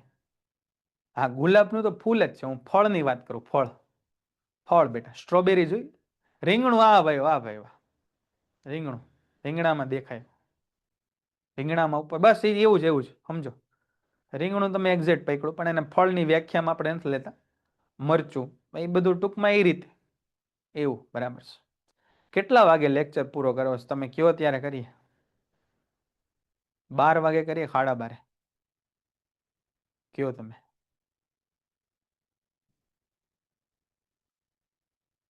1 વાગે? અડધું ચેપ્ટર પૂરું થઈ જાય, અડધાની ઉપર હોઈ જાય. 12 ને 5, 10, 15 એમ પૂરો કરીએ, બરાબર? 12:30 ની, 12 વાગે ની, એની વચ્ચે કંઈક પૂરો કરીએ લેક્ચર. અહીં સુધીનું બેટા ક્લિયર થયું? આ બધું સમજાયું? ક્યાં સુધીની ચર્ચા કરી આપણે? જો આપણે વાત કરી પેજ નંબર 121, પેજ નંબર 121 સુધીની ચર્ચા આપણે કરી. પેજ નંબર 121 ત્યાં સુધીની ચર્ચા આપણે કરી. હવે પુસ્તકમાં એક આકૃતિ આપીશ, એ બહુ મહત્વની છે. અહીં સુધીના મુદ્દા સમજાઈ ગયા ને બેટા? એ મને હા કે ના કહેજો. ન સમજાણા હોય તો એની આપણે ચર્ચા કરી લઈએ. અને ખરેખર તમે જે ધન્યવાદને પાત્ર છો કે આટલા વાગ્યા સુધી તમે જોડાયેલા રહ્યા, બરાબર? અને એ સારું છે. વાંચવું પડશે તો, નેતર ભેગું જ નહીં થાય આમાં, હું તમને કહી દઉં. વાંચવું પડશે જ, નેતર આમાં કઈ ભેગું થવાના ચાન્સ જ નથી. વાંચવું તો બહુ પડશે ભાઈ. અહીં સુધીની વાત બેટા આપણે કરી. એકો એક મુદ્દા આપણે ચર્ચા કરીએ. અહીં સુધીને તમે વાંચશો ને, પુસ્તક વાંચશો એટલે તમને એમ થાય કે ના ના સાહેબ વાત કરી આપણે. અહીંયા સુધીને દરેક મુદ્દાની આપણે ચર્ચા કરી. દરેક, અમુક લખેલા હશે તો ટીક કર્યા, નહીં કર્યા તો હું મૌખિક બોલ્યો હોઈશ, પણ દરેક મુદ્દાની આપણે ચર્ચા કરી, બરાબર? અહીંયા જુઓ, આ આકૃતિ બહુ અગત્યની છે. આ પરીક્ષામાં પૂછાય છે. આકૃતિ બહુ અગત્યની છે, પરીક્ષામાં પૂછાય છે. તમે ફણગાવેલા કઠોળ એવો શબ્દ સાંભળ્યો છે? પરાગનયનમાં કન્ફ્યુઝન છે. કહો બેટા, પરાગનયન આ સમજાવી દો, પછી પરાગનયન કહી દઉં. ફણગાવેલા કઠોળ એવો શબ્દ સાંભળ્યો છે. કે ભાઈ એક પોટલીની અંદર, ભીની પોટલીની અંદર તમે ચણા કે એવું પલાળેલા ચણા હોય એને, કે મગ કે મઠ, એને ભીની પોટલીની અંદર રાખી દો અને હુંફાળા વાતાવરણની અંદર એને કોરી ન થાય એ રીતે જો આપણે એકાદ દિવસ કેમ એને રાખીએ તો એ ઉગી જાય એવું આપણે કહીએ. બરાબર, એ ઉગી જાય એવું આપણે કહીએ ને ચણા મઠ ને એવું આપણે ખાતા હોઈએ. તો આ ઉગી ગયેલો આવો એક ચણો છે, જો આ રહ્યો. આ ચણાના આમ બે ભાગ કરો તમે, આમ ચણાના આમ બે ભાગ કરો, ધ્યાન આપજો. તો એમાં જે આ બે ફાડા નીકળ્યા, બે ફાડા, એને કહેવાય બીજપત્ર. બીજપત્રનું કામ છે ખોરાક સંગ્રહ કરવાનું, અને જ્યારે નવો છોડ ઉગે ત્યારે એને પોષણ આપવાનું કામ આ બીજપત્રનું છે. અહીંયા બે ભાગ તમને જોવા મળશે, એક આમ ઉપર તરફ જતો હશે એવો અને એક નીચે તરફ જતો હશે એવો. ઉપર તરફ જતો હશે એ ભાગને કીધું પ્રાંકુર અથવા ભ્રૂણાગ્રહ, જે ભવિષ્યમાં ડાળી બનશે, ડાળી બનશે. બરાબર. નીચેનો ભાગ છે ને કહેવાય ભ્રૂણ મૂળ, જે ભવિષ્યમાં મૂળ બનશે. આ યાદ જ રાખજો. આ આકૃતિ બહુ ઉપયોગી છે, પરીક્ષામાં પૂછાયેલી છે. બરાબર, કે ફણગાવેલા અંકુરણ, આ પ્રક્રિયાને અંકુરણ કહેવાય. આ યાદ રાખજો, આ પ્રક્રિયાને અંકુરણ કહેવાય. બીજપત્ર ખોરાકનો સંગ્રહ કરે, પ્રાંકુર અથવા ભ્રૂણાગ્રહ એ ભવિષ્યમાં છોડ ઉગશે ત્યારે એના પ્રકાંડ બનશે, પ્રરોહ બનશે. ભ્રૂણ મૂળ એટલે જ્યારે છોડ વિકાસ પામશે ત્યારે અહીંયા મૂળ બનશે. બરાબર, બીજપત્ર ખોરાકનો સંગ્રહ, પ્રાંકુર અથવા ભ્રૂણાગ્રહ એ ભાવિ પ્રરોહ બનશે, અને ભ્રૂણ મૂળ કેવી રીતે પરીક્ષામાં પૂછાય, આ આકૃતિ તમને આપી દે. પછી અહીંયા આવું ન આવે, અહીંયા લખ્યું હોય એ, અહીંયા લખ્યું હોય બી, અને તમને એવું પૂછે કે આ એ અને બી એ કયા ભાગો છે એ ઓળખાવો, આવું પૂછાય. સમજણ? કયા ભાગો છે એ ઓળખાવો, આવું આપણને પૂછાય. તો અહીંયા સુધી, અત્યાર સુધી આપણે દુનિયાભરની ચર્ચા કરી. અલિંગી પ્રજનન, બેક્ટેરિયો કેમ પ્રજનન કરે, જીવાણુ કેમ કરે, પ્લાઝ્મોડિયમ કેમ કરે, અમીબા કેમ પ્રજનન કરે, લેશમાનિયો કેમ પ્રજનન કરે, પ્લેનેરિયો કેમ પ્રજનન કરે, હાઇડ્રા કેમ પ્રજનન કરે, સ્પાયરોગાયરા કેમ, એ બધું આપણે જોયું. એનાથી થોડુંક વધારે આગળ આવેલા એટલે વનસ્પતિની વાત આવી, કે વનસ્પતિ કેમ કરે, મૂળિયામાંથી વનસ્પતિ ઉગે, ડાળીમાંથી વનસ્પતિ ઉગે, બીજમાંથી વનસ્પતિ ઉગે, પુષ્પ આમથી આમ થઈને બીજનું નિર્માણ થાય, એ બધી વાત કરી. ટેક્સ્ટબુક વાળાનું લખાણ મને બહુ ગમે, બહુ ગમે મને ટેક્સ્ટબુક વાળાનું લખાણ. ખરેખર એટલું સરસ લખે ને એ લોકો. અહીંયા જોવા એને લખ્યું છે, અહીંયા હું લખ્યું હું તમને કહું છું કે તમે તે વાંચો. અહીંયા હવે એને હું લખ્યું છે તમે જરા ધ્યાનથી વાંચો, કેટલું સરસ એમ. એ બધું જાણે જ છે. માનવમાં પ્રજનન, માનવમાં પ્રજનન. હવે વાત આવી કોની? આપણી માનવોની વાત આવી. અહીંયા હું લખ્યું છે તમારા બુકમાં તમે જોજો, પેજ નંબર 121 ઉપર આપેલું છે, છેલ્લે 121 ઉપર. બરાબર. અત્યાર સુધી આપણે વિવિધ જાતિમાં પ્રજનનની વિવિધ પ્રણાલીઓની ચર્ચા કરી. અત્યાર સુધી આપણે વિવિધ જાતિમાં વિવિધ પ્રજનન પ્રણાલીની ચર્ચા કરી. આવો આવો ભાઈ આવો. હવે આપણે તે જાતિના વિષયમાં જાણીએ જેમાં આપણને સૌથી વધારે રુચિ છે. જો હું કીધું એને, જો કે હવે આપણે એ જાતિ વિશે જાણવાનું છે જેમાં આપણને સૌથી વધારે રસ છે. અને આપણને કઈ જાતિના પ્રજનન તંત્ર વિશે જાણવામાં રસ છે? તે જાતિ છે માનવ. માનવ એટલે કે આપણે પોતે. ટેક્સ્ટબુક વાળા લખે, જુઓ કેવું મસ્ત લખ્યું એને. આ બધી ચર્ચા તો આપણે કરી, પણ હવે આપણો જે મુદ્દો છે કે જેમાં આપણને સૌથી વધારે રસ છે એ શરૂ થવાનું છે. તો માનવમાં પહેલી વાત તો તમે યાદ રાખો કે લિંગી પ્રજનન થાય છે. કેમ કે માનવમાં બે લિંગ છે, નર પ્રજનન કોષો, માદા પ્રજનન કોષો. આ કેવી રીતે કાર્ય કરે છે એ આપણે જાણવાનું છે, એ આપણે જાણવાનું છે. બરાબર. આપણે શરૂઆત કેટલાક અસંબંધિત મુદ્દાઓથી કરીએ. ઉંમરની સાથે આપણામાં કેટલાક પરિવર્તન આવે, ઉંમરની સાથે સાથે આપણામાં કેટલાક પરિવર્તન આવે, જેને તમે આગળ 8મા ધોરણમાં ભણી ગયા. નાનપણથી અત્યાર સુધીમાં સતત વધારો થાય, આપણે એવું નોંધ્યું. બરાબર. આપણી ઊંચાઈ, ઊંચાઈમાં નાનપણથી સતત વધારો થયો. આપણા દાંત આવે એ પડી જાય એને દુધિયા દાંત કહેવાય. યાદ રાખજો, આપણા બધાના દાંત નાના હતા ત્યારે આવ્યા, પછી એ 8, 10, 12 વર્ષના થયા ત્યાં સુધીમાં એ પડતા ગયા, નવા આવતા ગયા. જે દાંત આપણા નાના હોય ત્યારે આવે અને પડી જાય એને દુધિયા દાંત કહેવાય. અને આ જે દાંત મારા ને તમારા અત્યારે છે એને કાયમી દાંત કહેવાય. એને શું કહેવાય? કાયમી દાંત. હાલો 2 જ મિનિટમાં આપણે પૂરું કરી નાખીએ. ત્યારે 5 મિનિટ. હા, પરાગનયનની વાત આપણે કરી દઈએ. પરાગનયનની વાત કરી દઈએ. પરાગનયન એટલે શું બેટા? તો કે આ પરાગરજ છે ને, પરાગરજ અહીંયા બાજુમાં પરાગરજ હોય, અહીંયા બાજુમાં છે એ પરાગરજ હોય, અહીંયા આની અંદર પરાગરજ હોય. આ પરાગરજનું આ પરાગાસન સુધી પહોંચવું જરૂરી છે. તો પરાગરજ પરાગાસન સુધી પહોંચે એ ક્રિયાને, આ ક્રિયાને પરાગનયન કહેવાય. બસ as simple as that. Harshbhai સમજાણું? પરાગ આને અહીંયા પહોંચવાની ક્રિયા એને પરાગનયન કહેવાય. આટલું જ ખાલી સમજાણું? આટલું બરાબર? તો આટલી ચર્ચા આપણે આજે રાખીએ, એવું કરીએ બરાબર? આટલી ચર્ચા આપણે રાખીએ બરાબર. દુધિયા દાંત કહેવાય બરાબર. આ પરિવર્તનો અહીંયા સુધીની વાત આપણે કરીએ, પછી આગળ ચર્ચા છે આપણે કરશું બરાબર. આ બધા ક્રમો, આટલી વાત બસ અહીંથી આપણે શરૂ કરશું. નેક્સ્ટ લેક્ચરમાં મળીએ ત્યારે બરાબર. તો આટલું કામ આપણે છે એ રાખીએ બેટા અત્યારે બરાબર. જે કાંઈ મુદ્દા આપણે ભણ્યા એ બધા પરીક્ષામાં એક વાર પૂછાયેલા છે. પુષ્પવાળો મુદ્દો વધુ પૂછાયેલો છે. એ બધા ફરજિયાત એક વાર લખીને તૈયાર કરવા. એ બધા ફરજિયાત એક વાર લખીને તૈયાર કરવા, તો જ આવડશે, અન્યથા આવડશે નહીં બરાબર. તો હા, PDF મોકલી દઈશું બેટા. તો આટલું કામ આપણે આજે રાખીએ છીએ બરાબર. તો રિવિઝન આનું કરજો. ફરી પાછો આપણો લેક્ચર આવે ત્યારે પાછું અહીંથી આગળ વધારશું બરાબર. ત્યાં સુધી બધાને, ત્યાં સુધી આ એની ચર્ચા ફરીવાર આપણે કરશું. હર્ષભાઈ પેરેગ્રાફ પૂરો કરશું, સમજવો છે મુદ્દો એટલા માટે. ત્યાં સુધી બધાને ઓલ ધ બેસ્ટ. રિવિઝન ચાલુ રાખજો, નહીતર છે નહીં આવડે. સહેલું છે, સહેલું છે બરાબર, પણ એને છે એ રિવિઝન કરશું તો જ આવડશે. પેન્ટેડ એપ્લિકેશન ધોરણ 6 થી 12ના વિદ્યાર્થીઓ માટે અપડેટ થઈ ચૂકી છે.